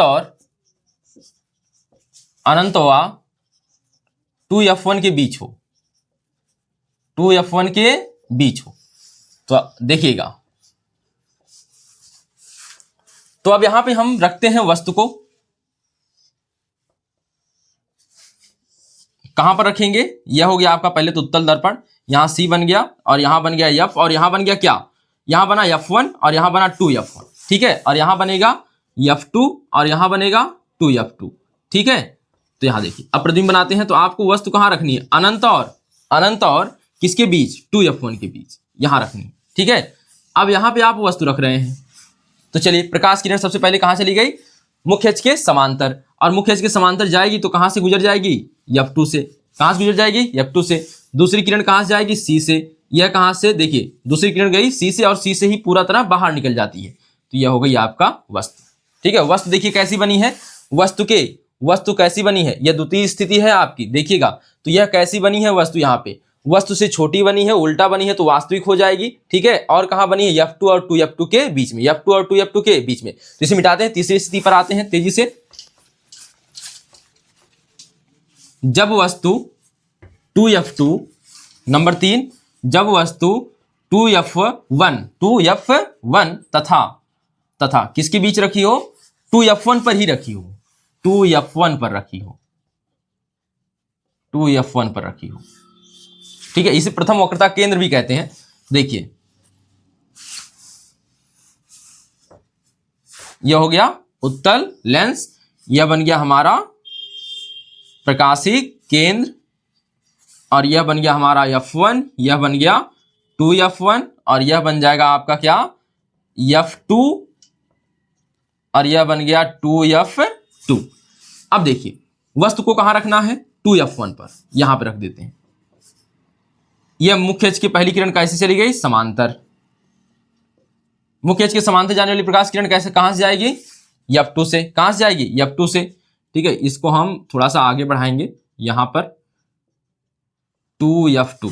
ठीक है, दूसरी किरण कहां से ले जाएंगे, C से। कहां से ले जाएंगे, C से। कुछ ज्यादा पहले काट दी, तो देखिए थोड़ा सा यह काटेगा 2F2 पर। ठीक है, यह काटा, देखिए लेंस हमारा थोड़ा टेढ़ा भी है, तो हम थोड़ा सा एडजस्ट करने की कोशिश करेंगे अब। ठीक, यह इस तरह से थोड़ा सा एडजस्ट कर रहे हैं।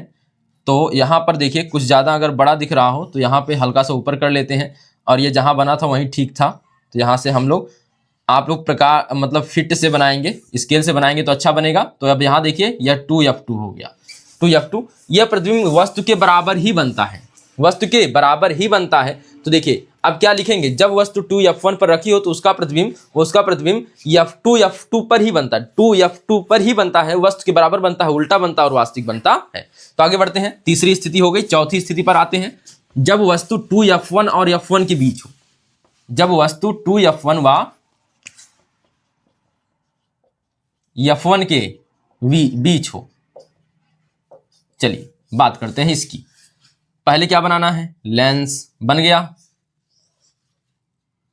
मान लेंगे आप लोग लेंस, थोड़ा तेजी से देखना है तो।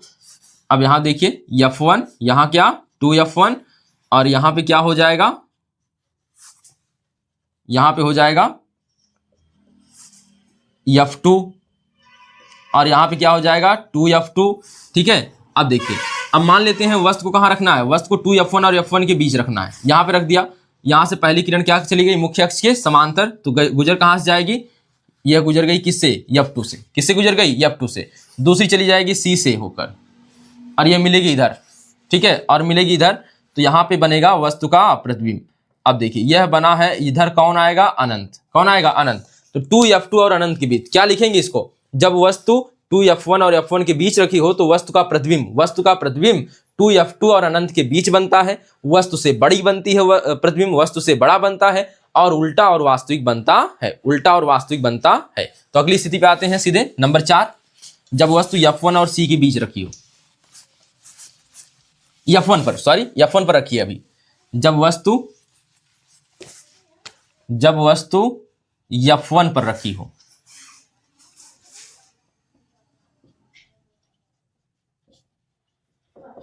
जब वस्तु कहां रखी हो, f1 पर रखी हो। ठीक है, तो आइए देखते हैं, पहले बनाएंगे क्या, उत्तल लेंस, दर्पण नहीं बनाना, यहां लेंस बनाना है। यह हो गया c, यह हो गया f1, यह हो गया 2f1 और यह हो गया, यह क्या हो गया f2, यह हो गया 2f2। अब देखिए, तो यह आपकी वस्तु कहां है, f1 पर है। अब यहां से बनाते हैं, वस्तु चली है मुख्य अक्ष के समांतर, कैसे गुजर जाएगी, ऐसे गुजर जाएगी, यानी किसके समांतर, किससे होकर, f2 से। दूसरी जाएगी c से। अब देखिए दोनों रेखाएं एक दूसरे के समांतर हो गई, c से जाने वाली सीधे गुजर गई, दोनों एक दूसरे के समांतर हो गई, और समांतर रेखाएं कहां मिलती हैं, अनंत पर मिलती हैं। तो हम कहेंगे इसका प्रतिबिंब कहां बन रहा है, अनंत पर बन रहा है। कहां बन रहा है, अनंत पर बन रहा है।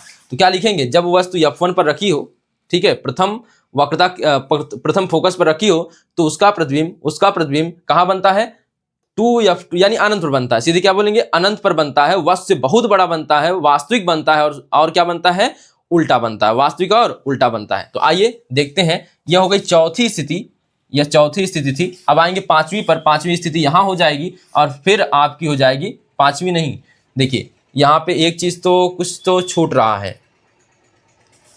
यहां पे हम लोगों ने बनाया था, यह भी बना लिया, तो कौन कौन सा हो गया देख लीजिए एक बार, अनंत वाला हो गया, फिर यह वाला हो गया, फिर यह हो गया और फिर यह भी हो गया था। तो यह हमारी पांचवी स्थिति थी। ठीक है, यह पांचवी स्थिति थी, याद रखें इसको, यह कौन सी स्थिति हमारी थी, पांचवी। अब हम आएंगे छठवीं स्थिति की ओर। ठीक है, तो यहां पे हम छठवीं स्थिति की ओर चलना है। नंबरिंग गलत हो गई थी, आप लोग सुधार लीजिएगा। तो देखिए लास्ट जो है इसकी छठवीं स्थिति, तो कहां पर वस्तु को रखना है, जब वस्तु f1 व c के बीच हो, c के बीच हो, यानी c मतलब प्रकाशी केंद्र। तो अब बनाइए चित्र, तो यह बन गया क्या, उत्तल लेंस, यह बन गया इसका प्रकाशी केंद्र, और यहां पे फिर बना लीजिए आप क्या, f1 और यहां बनाएंगे 2f1 और यहां बनाएंगे क्या, f2 और यहां बनाएंगे 2f2। तो वस्तु कहां रखनी है, वस्तु यहां रखनी है, रख दीजिए। पहली किरण मुख्य अक्ष के समांतर टकरा गई यहां से और f2 से होके गुजर गई। तीसरी किरण c से होकर, दूसरी किरण कहां से जाएगी, c से होके जाएगी। अब देखिए इधर नहीं मिल रही है, इधर हो रहा चौड़ा, अब आएंगे इसको ऊपर मिलाएंगे, जैसे उस बार किया गया था दर्पण में। तो इसको ले जाएंगे ऐसे ऐसे ऐसे ऐसे ऐसे। अब देखिए यहाँ पर अक्षर के साथ भी चला जा रहा है, तो यहाँ पर ऐसे मिलाएंगे, यह प्रतिबिंब यहां बनेगा। तो अब देखिए कैसा बना है, सीधा, तो सीधा रहेगा तो कैसा बनेगा, आभासी। क्या बनेगा, आभासी। यह आभासी बनता है और कहां बनता है, वस्तु की ओर बनता है। पहली बात, जिस ओर वस्तु है उसी ओर बनता है। ठीक है, याद रखेंगे, जब वस्तु F1 और प्रकाशिक केंद्र के बीच रखी हो तो वस्तु का प्रतिबिंब उसी ओर बनता है जिस ओर वस्तु रखी रहती है, वस्तु से बहुत बड़ा बनता है, आभासी बनता है और सीधा बनता है। तो यह रही आपकी 6 की 6 स्थितियां उत्तल दर्पण से प्रतिबिंब बनने की। अब आते हैं उत्तल नहीं अवतल लेंस से प्रतिबिंब बनने की स्थितियां। ठीक है, इसमें भी 2 ही स्थितियां हैं, तो देखिएगा। तो यहां पर क्वेश्चन नंबर 7 की जगह पे अब हो जाएगा आपका क्वेश्चन नंबर 8। ठीक, तो यहां उत्तल लेंस की जगह हो जाएगा अवतल लेंस में प्रतिबिंब बनने की स्थितियां। तो आइए देखते हैं कौन कौन सी स्थितियां आ जाएंगी आपके पास। तो सबसे पहले आपको बनाना क्या है, सबसे पहली स्थिति, तो 2 ही स्थितियां बनती हैं, कौन कौन सी बनती हैं आइए बात कर लेते हैं। यह है आपका अवतल लेंस। ठीक है, यह बन जाएगा आपका, बीच से खींच देंगे तो क्या बन जाएगा, प्रकाशिक केंद्र। ठीक, अब यहां पर यह सब कुछ उल्टा हो जाता है, उल्टा पुल्टा। यह F1 इधर और यहां F2 इधर, तो इधर कौन बन जाएगा, 2F2 और इधर बन जाएगा 2F1। ठीक है, अब कुछ भी हो, वस्तु को केवल एक बार यहां रखेंगे अनंत, यह वाला सब बिंदु यहां से हटा देंगे।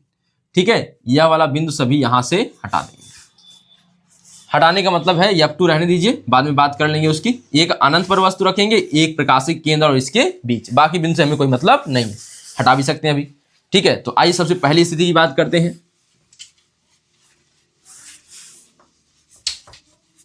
देखिए, जब वस्तु अवतल लेंस के सामने कहां हो, अनंत पर हो, अनंत पर हो।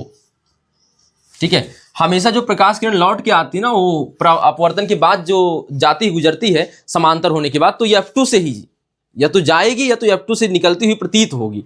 अब यहां समझ में आएगा निकलती हुई प्रतीत कैसे होगी। देखिए, तो अनंत पर रखिए वस्तु को, कहां पर रखना है, अनंत पर, यहां पर रख लिया हमने। यह नहीं, वस्तु नहीं रखा है, यह क्या है, C वक्रता, प्रकाशिक केंद्र, वक्रता केंद्र नहीं। यहां पे क्या है, F2। अब यहां पे F2 लिख लीजिए, लेकिन यहां पे अनंत लिखिए सीधे। यहां पे क्या है, 2F1 और यहां F1 है और यहां क्या है, 2F1। ठीक है, तो अनंत पर वस्तु रखी है और अनंत वाला आपको पता है कैसे बनेगा, ऐसे और ऐसे। अब यह आपको देखिए, यह है ना अपवर्तित, यहां अपवर्तित तो हो गई, यह अपवर्तन के बाद फैल जाती है, क्योंकि इसे अभिसारी लेंस भी कहते हैं। थोड़ा सा यहीं पर देख लीजिए, अभिसारी लेंस किसे कहते हैं, बहुविकल्पी में पूछ सकता है। अभिसारी, अभिसारी और अपसारी, अभिसारी और अपसारी। तो आपने देखा था कि जो उत्तल लेंस था प्रकाश किरणों को फैलाकर फोकस पे भेज रहा था, तो वह है अभिसारी।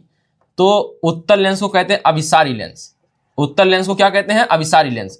और यह देखिए, यह यहीं से ना किरणों को फैला देता है, ऐसे कर देता है, तो यह लगेगा कहां से आ रही है, मुख्य फोकस से। यह भी इसी प्रकार फैला देता है और लगेगा कहां से आ रही है, मुख्य फोकस से। तो यह इधर चली गई, इधर चली गई, लेकिन लग रहा है कि फोकस से आ रही है, तो कहां पर मिलती हुई प्रतीत हो रही है, F2 पर, और यहीं पर इसका प्रतिबिंब बनता है, F2 पर ही इसका प्रतिबिंब बनता है।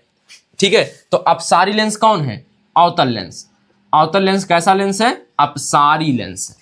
अपसारी लेंस कौन है, अवतल लेंस। ठीक है, तो यह हो गया आपका पहला प्रतिबिंब। तो क्या लिखेंगे, जब वस्तु अवतल लेंस के सामने अनंत पर रखी हो तो उसका प्रतिबिंब F2 पर बनता है। कहां बनता है, द्वितीय फोकस पर बनता है, वस्तु से बहुत छोटा बिंदु के आकार का बनता है। इधर जो बनेगा अब ना लेंस के लिए उल्टा, इधर वाला सब क्या हो जाता है, सीधा प्रतिबिंब बनता है और वास्तविक बनता और काल्पनिक बनता है। तो सीधा है, काल्पनिक है और बिंदु के आकार का है, बिंदु के आकार का है। ठीक है, तो बहुत छोटा कह सकते हैं। और कहां बना है, द्वितीय फोकस पर। अब एक ही स्थिति बचती है कि एक बार वस्तु यहां पर रखी है तो दूसरी बार यहां से यहां बीच में कहीं रख दीजिए, अनंत और प्रकाशिक केंद्र के बीच। तो आइए उसको भी देख लेते हैं, इसको मिटाते हैं। जब वस्तु अनंतवा कहां रखी हो, प्रकाशिक केंद्र के बीच रखी हो, प्रकाशिक केंद्र के बीच रखी हो, ठीक है, जब वस्तु कहाँ रखी हो, अनंत व प्रकाशिक केंद्र के बीच रखी हो। तो बात करते हैं, चलिए। यह बन गया हमारा अवतल लेंस, यह बन गया मुख्य अक्ष, यह बन गया C, यह बन गया F2 लिखने की जरूरत नहीं है, छोड़िए, हटाइए अभी। ठीक है, यहां पे बन गया क्या, F1, और यहां बन गया क्या, 2F1, यह भी लिखने की जरूरत नहीं है। ठीक है, अब यहां बन गया अनंत। वस्तु चाहे जहां रखी हो इसके बीच, मान लेते हैं यहां रखी है। ठीक है, यह ले चलिए, यहां पे प्रकाश किरण हो गई। यहां बनाना ही पड़ेगा क्योंकि इसी से जाएगा ना, यह इसी से जाता हुआ प्रतीत होगा। तो यहां बन गया ये। अब यह देखिए अपवर्तित होकर यह ऐसे निकलेगा, लेकिन लगेगा कहां से आ रहा है, कहां से आ रहा है, मुख्य फोकस से। कहां से आ रहा है, मुख्य फोकस से। तो यह तो चला गया। ठीक है, अब इसके बाद दूसरी किरण वही C से निकालिए। C से जाने वाली सीधे गुजर जाएगी। C से जाने वाली कैसे गुजर जाएगी, सीधे। यहां प्रतिबिंब इसका यहां बना, देखिए बहुत छोटा बना है, वस्तु छोटा बना है, काफी छोटा है। तो यहां बना कहां है, F2 और C के बीच। तो आप क्या लिखेंगे, जब वस्तु अनंत और कहां हो, जब वस्तु अनंत और प्रकाशिक केंद्र के बीच रखी हो, अनंत और प्रकाशिक केंद्र के बीच रखी हो, तो वस्तु का प्रतिबिंब कहां बनता है, यह बनता है F2 और C के बीच, यानी द्वितीय फोकस और क्या कहां बनता है, प्रकाशिक केंद्र के बीच बनता है। कैसा बनता है, वस्तु से छोटा बनता है। कैसा बनता है, सीधा बनता है। और कैसा बनता है, आभासी बनता है। सीधा रहेगा तो आभासी हो जाएगा। तो यह आपकी हो गई अवतल लेंस से प्रतिबिंब बनने की स्थितियां, यह भी समाप्त हुआ। अब आइए देखते हैं लेंसों के लिए लेंस सूत्र। अगला क्वेश्चन है आपको,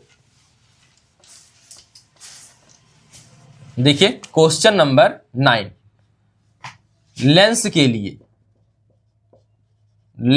लिए U, V व F में संबंध लिखिए। अब मैं नाम नहीं लिखूंगा इन तीनों का नाम वही है। U मतलब वस्तु की कहां से, प्रकाशिक केंद्र से दूरी हो जाएगी, और V की प्रतिबिंब की प्रकाशिक केंद्र से दूरी, और F की प्रकाशिक केंद्र से मुख्य फोकस की दूरी।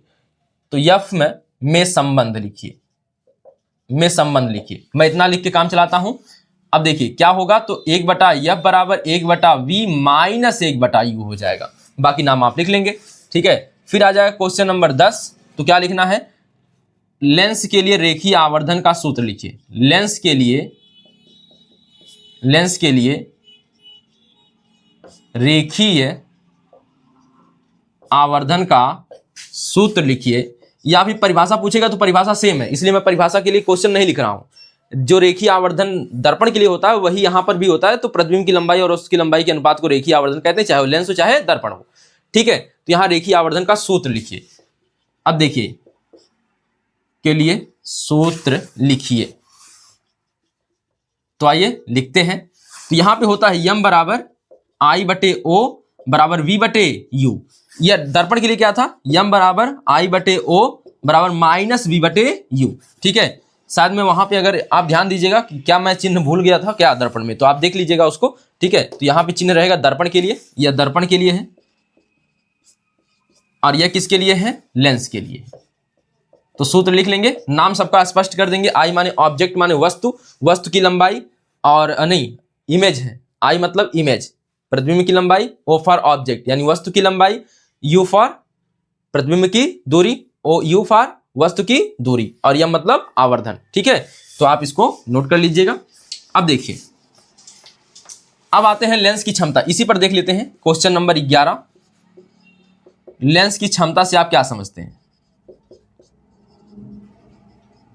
लेंस की क्षमता से अगला क्वेश्चन है, लेंस की क्षमता से आप क्या समझते हैं, इसका मात्रक क्या होता है, इसका मात्रक लिखिए,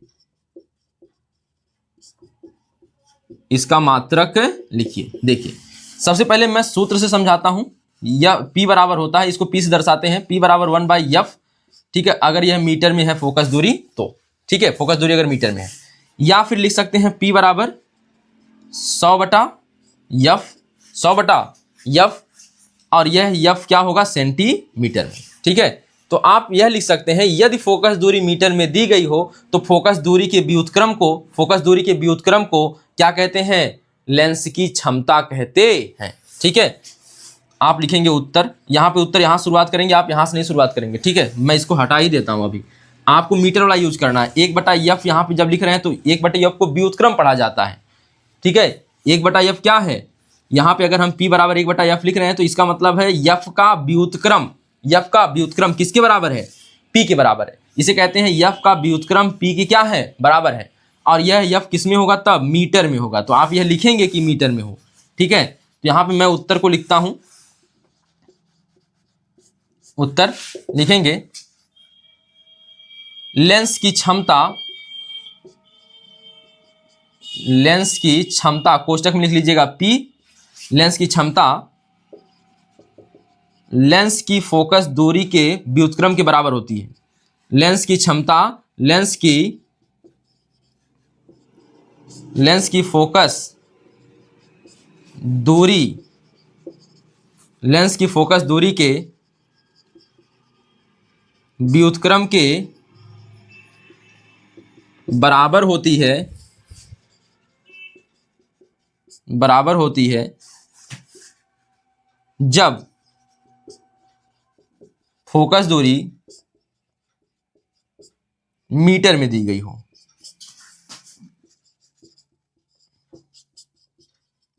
मीटर में दी गई हो, ठीक है। अर्थात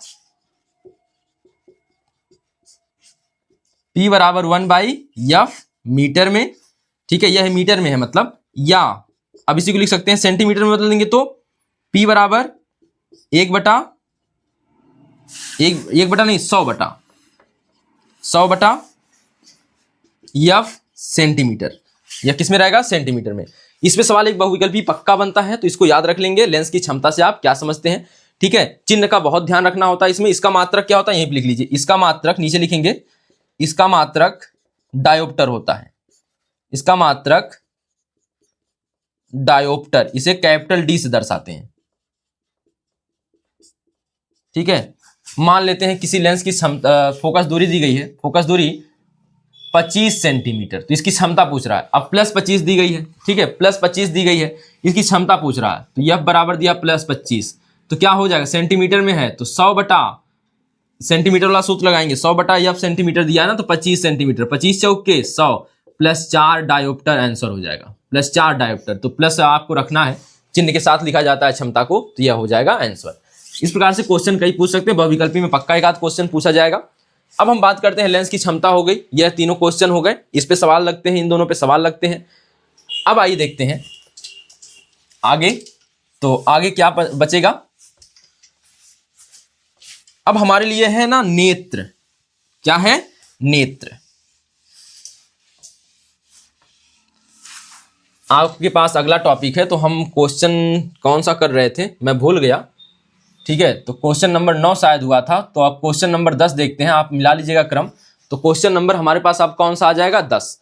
तो आइए हम देखते हैं क्वेश्चन, नेत्र का सचित्र वर्णन करिए। यह क्वेश्चन मैं हटा देता हूं, नंबर कौन सा है, सचित्र वर्णन कीजिए।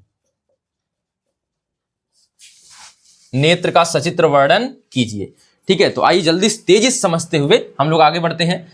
तो सबसे पहले नेत्र का आपको चित्र बना लेना होगा। देखिए, इस एक नेत्र वाला वीडियो आप लोग अच्छे से देख लेंगे इससे, क्योंकि 7 नंबर का प्रश्न आएगा तो आएगा, ठीक है।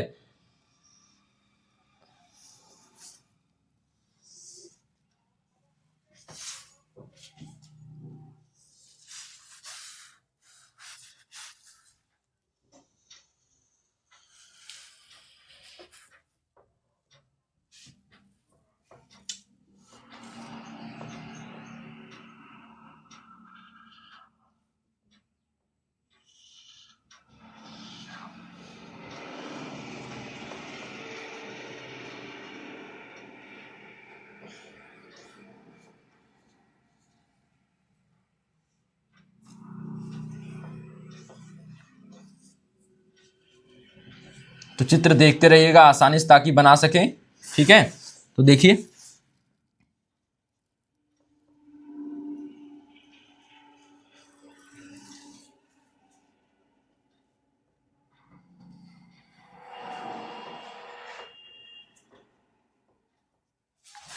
देखिए अब देखिए इसमें ना पहले तो आपको नेत्र का सचित्र वर्णन करने के लिए सबसे पहले नेत्र के बारे में 2 लाइन लिखना होगा। तो पहले बनाएंगे हेडिंग क्या, उत्तर लिख के नेत्र, क्या बनाएंगे हेडिंग, नेत्र। तो नेत्र से आप क्या समझते हैं, नेत्र एक प्रकाश संवेदी ऊतक है या अंग है, प्रकाश संवेदी अंग है, यानी प्रकाश की संवेदना को ग्रहण करने वाला अंग है।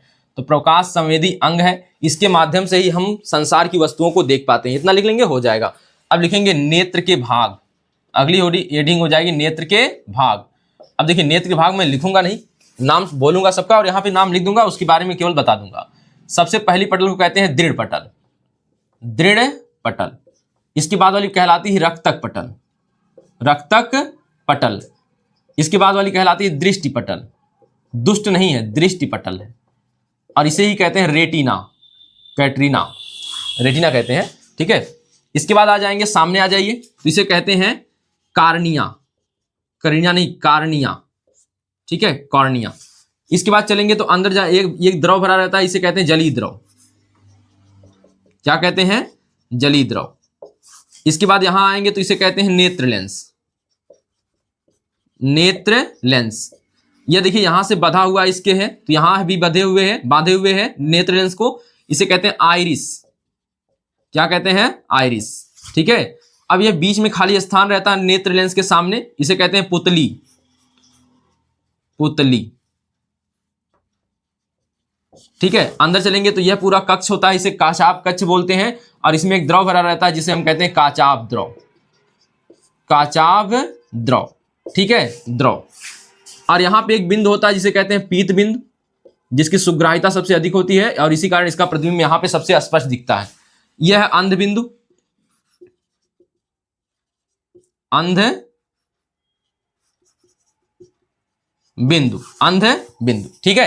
तो अब बात करिए, देखिए तो यहाँ पे सभी इतने ही अंग आपको लिखने हैं। तो सबसे पहले मैं यहाँ पे लिखना भी शुरू करता हूं और एक एक को समझाना भी शुरू करता हूं। सबसे पहले पटल से आइए, दृढ़ पटल, दृढ़ पटल। तो आप अपनी आंख में देखेंगे एक सफेद परत दिखाई देती है, जो काले भाग के आसपास है, तो सफेद परत जो दिखाई देती है उसे हम कहते हैं दृढ़ पटल, ठीक है। यह क्या करती है, आंतरिक भागों की रक्षा करती है, आंतरिक भागों की रक्षा करती है, दृढ़ होती है, श्वेत होती है तथा आंतरिक भागों की रक्षा करती है। हो गया, लिख लेंगे इतना। इसके बाद है रक्तक पटल। तो रक्तक पटल मतलब जब ना बहुत लाल लाल गिराई है तो धीरे धीरे काला होने लगता है। काला मतलब होता नहीं है। अब यहां देखिए दूसरा रक्तक पटल, तो यह कैसी पटल है, यह कैसी परत है, तो एक किसके नीचे, दृढ़ पटल के नीचे एक काले रंग की परत पाई जाती है जो कि प्रकाश को अवशोषित करती है। अब काले रंग की परत होगी तो अवशोषित करेगी, प्रकाश को अवशोषित करती है या अपवर्तित करती है, लिख सकते हैं। हम इसे क्या कहते हैं, रक्तक पटल कहते हैं। आगे तीसरा भाग है रेटिना, ठीक है, रेटिना। तो नेत्र की सबसे आंतरिक पटल को या फिर रक्तक पटल के नीचे एक पटल पाई जाती है जिसे हम रेटिना कहते हैं, ठीक है। और इस पर ही वस्तु का प्रतिबिंब बनता है। इस पर 2 कोशिकाएं पाई जाती हैं, ठीक है, शंक्वाकार और बेलनाकार। अब देखिए चौथा, रेटिना के बाद आ जाएंगे कॉर्निया। कॉर्निया, कॉर्निया क्या है, तो नेत्र, जो नेत्र लेंस होता, जो नेत्र होता है उसके सामने का भाग थोड़ा उभरा हुआ होता है जिसे कॉर्निया कहते हैं। नेत्र के सामने का भाग थोड़ा उभरा हुआ होता है जिसे क्या कहते हैं, कॉर्निया कहते हैं। आगे पांचवा देखिए, पांचवा क्या हो जाएगा, कॉर्निया के बाद अंदर चलिए जलीय द्रव। तो जलीय द्रव क्या कहेंगे इसे, जलीय द्रव के बारे में बताइए तो जल्दी से। जलीय द्रव का यहां देखिएगा, कार्निया और नेत्र लेंस के बीच एक द्रव भरा होता है जिसे हम जलीय द्रव कहते हैं, कार्निया और नेत्र लेंस के बीच। आगे बढ़िए, जलीय द्रव के बाद ऊपर नीचे देखिए आइरिस लिखा होगा, क्या लिखा है, आइरिस। तो यह एक रंगीन रंग की झिल्ली होती है, रंगीन झिल्ली होती है। इसी पर नेत्र का लेंस निर्भर करता है, नेत्र का लेंस निर्भर करता है। और आपकी जो नेत्र की समंजन क्षमता भी हम बताएंगे, तो समंजन क्षमता इसी यह समंजन क्षमता को कंट्रोल करता है। नेत्र की समंजन क्षमता को, कितना प्रकाश आना चाहिए, प्रकाश के आने की मात्रा को यह क्या करता है, कंट्रोल करता है, ठीक है। हमारे नेत्र में कहीं ज्यादा प्रकाश होने लगा तो यह सिकुड़ कर पुतली को छोटा करेगा। तो अभी देखेंगे हम पुतली पर, ठीक है। 7वां क्या है, पुतली। तो पुतली किसे कहते हैं, तो नेत्र देखिए यह आइरिस के बीचों बीच थोड़ा सा छोटा एक छिद्र होता है जिसे हम क्या कहते हैं, एक छिद्र होता है जिसे हम क्या कहते हैं, पुतली। तो आइरिस के बीचों बीच, यहाँ आइरिस, इसके बीच यह वाला हमने कुछ ज्यादा बना दिया है, आपके सामने यहीं पर है, थोड़ा सा एक छिद्र टाइप होता है, तो उसे क्या कहते हैं, पुतली कहते हैं। क्या कहते हैं, पुतली, ठीक है। यह प्रकाश की मात्रा को नियंत्रित करता है। आंखों में जाने से प्रकाश की मात्रा को क्या करता है, नियंत्रित, किसके माध्यम से, आइरिस के माध्यम से। पुतली प्रकाश की मात्रा को निर्धारित करता है, कितना प्रकाश नेत्र में जाना चाहिए, और उसमें सहारा कौन करता है, आइरिस। आइरिस को कहता है रुक, ठीक है। तो ऐसे फिर पुतली के बाद 9वां कौन सा, 8वां कौन हो जाएगा, नेत्र लेंस, नेत्र लेंस। तो इसमें क्या लिख सकते हैं, उत्तकों का बना हुआ, किसका बना हुआ, उत्तकों का बना हुआ एक द्विउत्तल लेंस पाया जाता है, यानी दोनों ओर से उत्तल है, आप कह सकते हैं उत्तल लेंस पाया जाता है। ठीक है, द्विउत्तल लेंस होता है या उत्तल लेंस होता है। आगे देखिए 9वां की बात, 9वां 8वां हो गया, 9 आ जाइए। इसके बाद है काचाभ द्रव, काचाभ द्रव। अब यह क्या होता है, तो आप सीधे लिखेंगे कि यहाँ नेत्र लेंस है और यह पूरा रेटिना है, तो नेत्र लेंस और रेटिना के बीच में एक द्रव भरा होता है जिसे हम काचाभ द्रव कहते हैं। फिर 10वां देखिए, 10वां क्या हो जाएगा, पीत बिंदु, क्या हो जाएगा, पीत बिंदु। अब यह क्या होता है, तो रेटिना के बीच में एक बिंदु पाया जाता है जिसे पीत बिंदु कहते हैं, जिसकी सुग्राहिता सबसे अधिक होती है और इस पे बनने वाला प्रतिबिंब सबसे स्पष्ट दिखाई देता है। तो सुग्राहिता सबसे अधिक होती है, इस पे बनने वाला प्रतिबिंब सबसे स्पष्ट दिखाई देता है। अब इसके बाद अंध बिंदु, अंध बिंदु। ठीक है, अब यहां से देखेंगे, यह देखिए इसे कहते हैं, यह जो तंत्रिकाएं मस्तिष्क को जा रही हो, जो प्रकाश तंत्रिकाएं हैं, जो दृष्टि तंत्रिकाएं हैं, वह मस्तिष्क को जाती हैं। यहां से मस्तिष्क को सूचना जाती है कि प्रतिबिंब बना है भाई, उसको सीधा कर। यहां बनता उल्टा प्रतिबिंब है, ठीक है, नेत्र हमको सीधा करके दिखाता है, तो कहता है कि प्रतिबिंब बना है, इसको सीधा कर। तो यहां से जब प्रकाश किरणें जा रही हैं, प्रकाश किरणें नहीं जाती हैं, क्या कहती हैं उसे, प्रकाश तंत्रिकाएं बोलते हैं या दृष्टि तंत्रिकाएं बोलते हैं या दृष्टि नाड़ियां बोलते हैं। यहां से दृष्टि नाड़ियां जाती हैं मस्तिष्क को। जब यहां पर यहीं पर एक बिंदु उपस्थित है, उसे कहते हैं अंध बिंदु। ठीक है, जहां से दृष्टि नाड़ियां मस्तिष्क को जाती हैं, वहां एक बिंदु पाया जाता है जिसकी सुग्राहिता सबसे शून्य होती है, सबसे कम यानी शून्य होती है। यहाँ क्या होती है, शून्य होती है, और इस पे बनने वाला प्रतिबिंब दिखाई नहीं देता है, दिखाई नहीं देता है। हम इसे क्या कहते हैं, अंध बिंदु कहते हैं। क्या कहते हैं, अंध बिंदु कहते हैं। एक बढ़ावा भी जान लीजिए, पक्षमाभि मांसपेशियां, सिलेरी मांसपेशियां, पक्षमाभि मांसपेशियां, मांसपेशियां, यह क्या होता है। अब देखिए यहां पे ना, इसको जकड़े हुए नेत्र लेंस को एक मांसपेशी पाई जाती है जिसे पक्षमाभि मांसपेशियां कहते हैं, तो इसे लिखने की जरूरत नहीं है। यह आपका नेत्र हो गया। अब यहीं पे थोड़ा सा जान लीजिए आपको, ठीक है, इसको पहले मिटाते हैं फिर बनाते हैं अगला। देखिए मैं क्वेश्चन नंबर भूल गया हूं, तो आप लोग अपने से क्वेश्चन नंबर डाल लीजिएगा, जो भी होगा आप रिवाइज करिएगा, इसको उतारने की जरूरत नहीं है।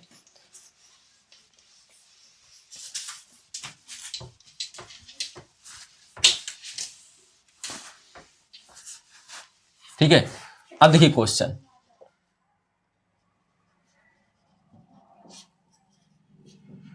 निकट बिंदु। अब देखिए मैं दो क्वेश्चन एक साथ मर्ज कर रहा हूं। दूर बिंदु से आप क्या समझते हैं, आप क्या समझते हैं। ठीक है, देखिए तो निकट बिंदु और दूर बिंदु से, देखिए निकट बिंदु हम अधिकतम समंजन क्षमता का प्रयोग करते हुए हम जिस न्यूनतम बिंदु को देख पाते हैं उसे निकट बिंदु कहते हैं।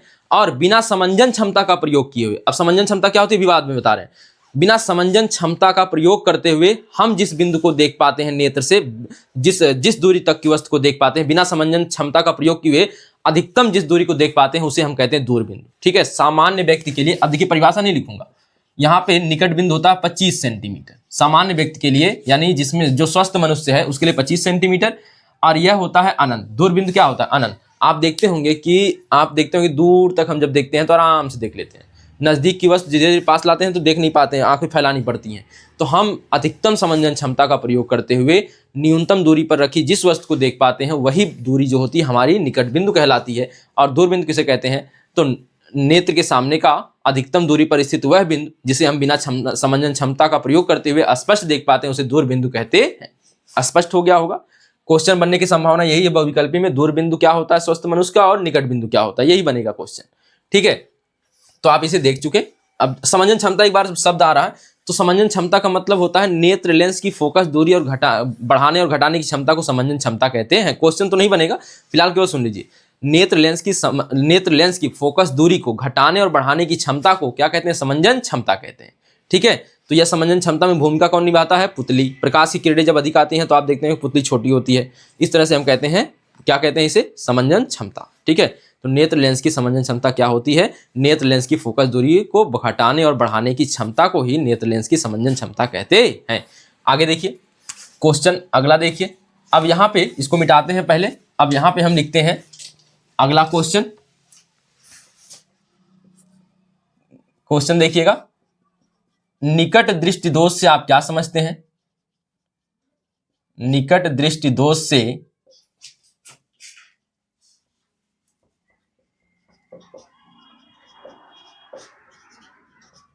आप क्या समझते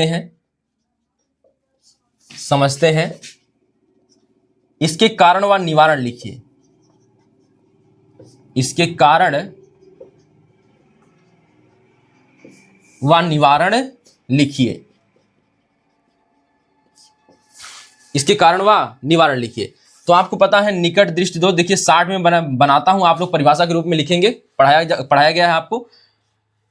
तो निकट दृष्टि दोष, पहले आप हेडिंग बनाएंगे निकट दृष्टि दोष, ठीक है। तो आप क्या लिखेंगे, जिसमें वह क्या कहेंगे, दृष्टि यानी आंखों का वह दोष जिसमें निकट की वस्तुएं तो स्पष्ट दिखाई देती हैं, निकट की वस्तुएं तो स्पष्ट दिखाई देती हैं, लेकिन दूर की वस्तुएं अस्पष्ट दिखाई देती हैं। दूर की वस्तुएं, या नहीं लिखेंगे कि नहीं दिखाई देती हैं, क्या लिखेंगे, तो आंखों का वह दोष जिसमें निकट की वस्तुएं तो स्पष्ट दिखाई देती हैं, लेकिन दूर की वस्तुएं अस्पष्ट दिखाई देती हैं, उसे हम निकट दृष्टि दोष कहते हैं। कारण क्या होगा, देखिए इसमें होता क्या है, इसमें जो मान लेते हैं यह नेत्र है, लड्डू बन गया, देखिए यह नेत्र है, मान लेते हैं हम। यहाँ पे ना जो प्रकाश किरण यह वस्तु मान लेते हैं रखी है, तो आप चित्र भी बनाएंगे, चित्र पीछे वीडियो में नेत्र वाला वीडियो देख लीजिएगा, ठीक है। यहाँ से मान लेते हैं कोई वस्तु यहाँ पे रखी है, इसका प्रतिबिंब पहले ही बन जाता है, यानी जो यहाँ से प्रकाश किरणें चलती हैं, यहाँ से अपवर्तित होकर नेत्र लेंस से अपवर्तित होकर यह जाके रेटिना से पहले ही मिल जाती है, रेटिना से पहले ही मिल जाती है, प्रतिबिंब में ही बन जाता है, ठीक है। अब इसका मतलब है रेटिना, अब देखिए नेत्र लेंस की फोकस दूरी क्या होती है, नेत्र लेंस और फोकस, यहां देखिए रेटिना तक के बीच की दूरी, यहां से लेकर रेटिना तक के बीच की दूरी क्या कहलाती है, नेत्र लेंस की फोकस दूरी कहलाती है। नेत्र लेंस की फोकस दूरी कहां, तो नेत्र लेंस और रेटिना के बीच की दूरी, नेत्र लेंस और रेटिना के बीच की दूरी को क्या कहते हैं, फोकस दूरी कहते हैं। यानी इसका फोकस पहला होगा, मतलब जब दोष आ गया तो इसका फोकस पहले आ गया, इसका फोकस पहले आने का मतलब हो गया, पहला कारण यही हो गया फोकस दूरी का घटना, नेत्र लेंस की फोकस दूरी का घटना। आप यह पूरा नाम लिखेंगे, नेत्र लेंस की फोकस दूरी का घटना, ठीक है। अगर घटा है तो वक्रता भी क्या हो गई होगी, आप बताइए, फोकस दूरी का घटना, पहले तो यह हो गया फोकस दूरी का घटना, ठीक है, यह हो गया। अब देखिए पहले यह बड़ा था, अब वक्रता भी देखिए, यहां से अगर गोलाई करेंगे तो वक्रता छोटी हो गई, ठीक है, वक्रता का घटना हो जाएगा, वक्रता घटना नहीं, सॉरी, वक्रता का बढ़ना। जैसे यह इस प्रकार से तो वक्रता ज्यादा, वक्रता कम है, इस प्रकार से हो गया तो वक्रता क्या हो गई, ज्यादा हो गई, यानी जो घुमाव है ज्यादा हो गया, तो अब छोटा हुआ है तो वक्रता ज्यादा हो गई, वक्रता का बढ़ना, वक्रता का बढ़ना, यह दोनों कारण याद रखें, ठीक है।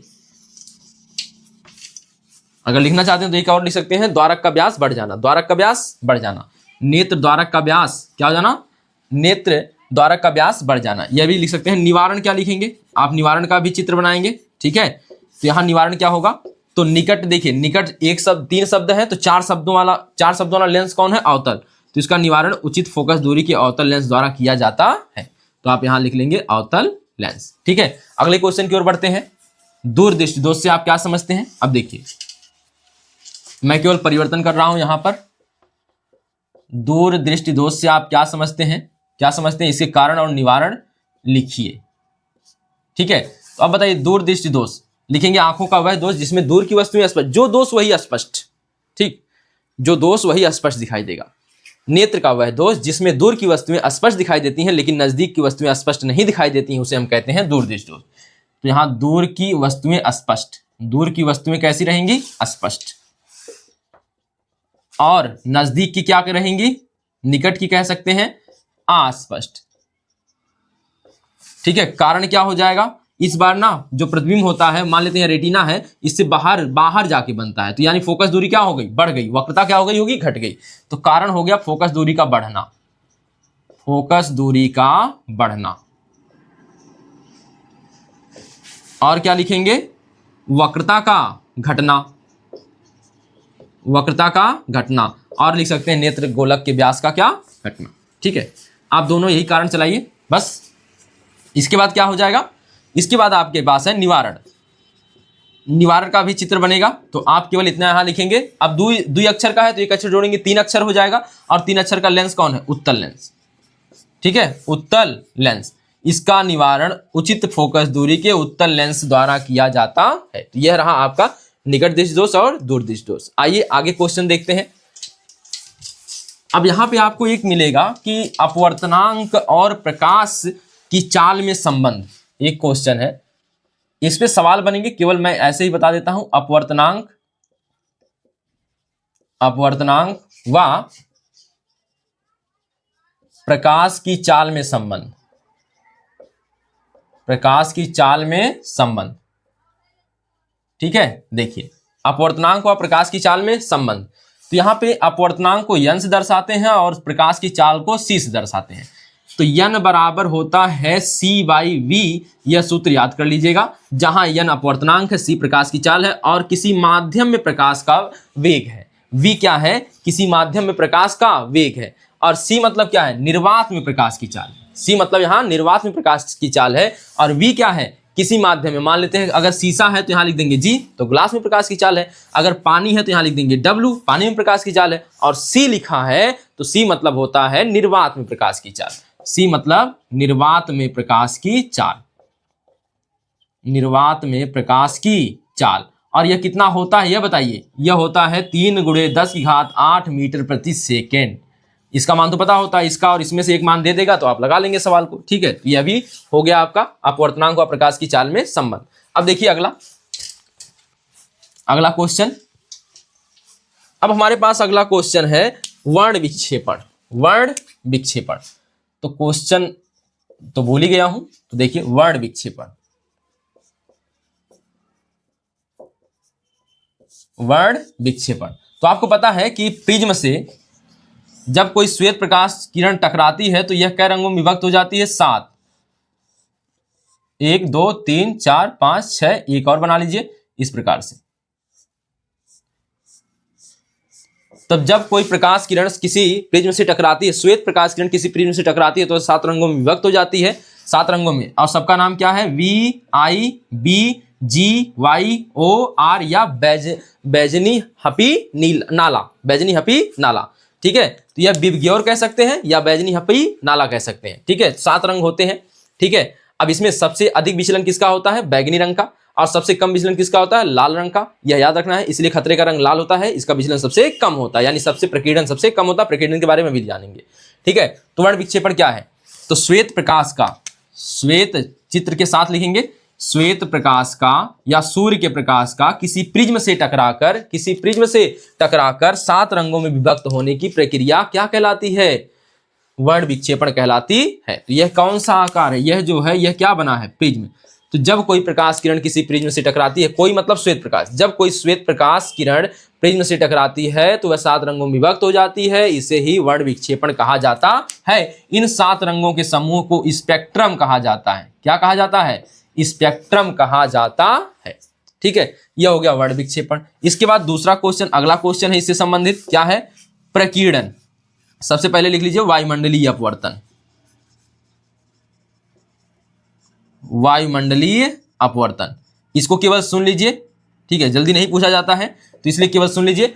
तो जब आप जानते हैं कि वायुमंडल में विभिन्न घनत्व की क्या है? वायु के स्तर है, विभिन्न घनत्व वाले वायु के स्तर हैं, तो लिखेंगे क्या? लिखेंगे वायुमंडल विभिन्न घनत्व वाले वायु के स्तरों से बना होता है। जब इसमें से कोई प्रकाश गुजरता है तो उसका बार बार अपवर्तन होता है, और इसी घटना को वायुमंडलीय अपवर्तन कहते हैं। जैसे तारों का टिमटिमाना वायुमंडलीय अपवर्तन पर आधारित एक क्या है? घटना है। ठीक है, तो जब कोई प्रकाश किरण वायुमंडल से गुजरती है, क्योंकि वायुमंडल विभिन्न घनत्व वाले वायु के स्तरों का समूह है, तो उसका बार बार अपवर्तन होता है, इसे ही वायुमंडलीय अपवर्तन कहते हैं। अगला क्वेश्चन, प्रकीर्णन। प्रकीर्णन, प्रकीर्णन क्या है? तो आप जानते हैं कि प्रकाश जब कहीं से गुजरता है तो उसके मार्ग में छोटे छोटे कण होते हैं, जिसके कारण वह क्या हो जाता है? फैल जाता है। तो प्रकाश का अपने मार्ग में उपस्थित सूक्ष्म कणों से टकराकर सभी दिशाओं में फैलना प्रकाश का प्रकीर्णन कहलाता है। प्रकाश का अपने मार्ग में उपस्थित सूक्ष्म कणों से टकराकर सभी दिशाओं में फैलना प्रकाश का प्रकीर्णन कहलाता है। अब प्रकीर्णन की मात्रा रायले के नियम के अनुसार तरंग दैर्ध्य के चतुर्थ घात के व्युत्क्रमानुपाती होती है। यह बहुविकल्पी क्वेश्चन बनता है, लैम्डा की चतुर्थ घात के व्युत्क्रमानुपाती होता है। ठीक है, तो यह आपका यह भी क्वेश्चन हुआ। ठीक है, 1 मिनट के लिए मैं देख लेता हूं कोई क्वेश्चन छूटा तो नहीं है।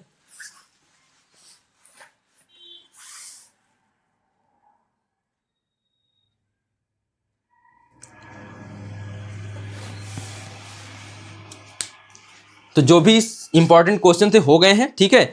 तो अब यह है, आप लोग अच्छे से तैयार कर लीजिए, यह बोर्ड में बहुत बहुत बहुत जरूरी है बोर्ड के लिए, तो इसको अच्छे से पढ़ लें, ठीक है। तो इस सभी क्वेश्चनों की सीरीज ये जो हमने बनाई है, लगभग आपको 15 से 20 क्वेश्चन हुए होंगे, इन सभी को अच्छे से पढ़ लीजिएगा। और इससे बाहर बोर्ड से थियरी से तो नहीं पूछेगा लगभग, ठीक है। न्यूमेरिकल के लिए एक अलग से वन शॉट बनेगा, तो न्यूमेरिकल के लिए हम उसमें सभी न्यूमेरिकल जितने पूछे जा सकते हैं वहां पे बताएंगे। और यहाँ पे आपके लिए सभी वीडियो, यहाँ पर इस वीडियो में आपको पूरा जो है प्रकाश का थियरी पोर्शन आपको एक साथ मिल गया है क्वेश्चन के रूप में, क्वेश्चन के फॉर्म में, ठीक है।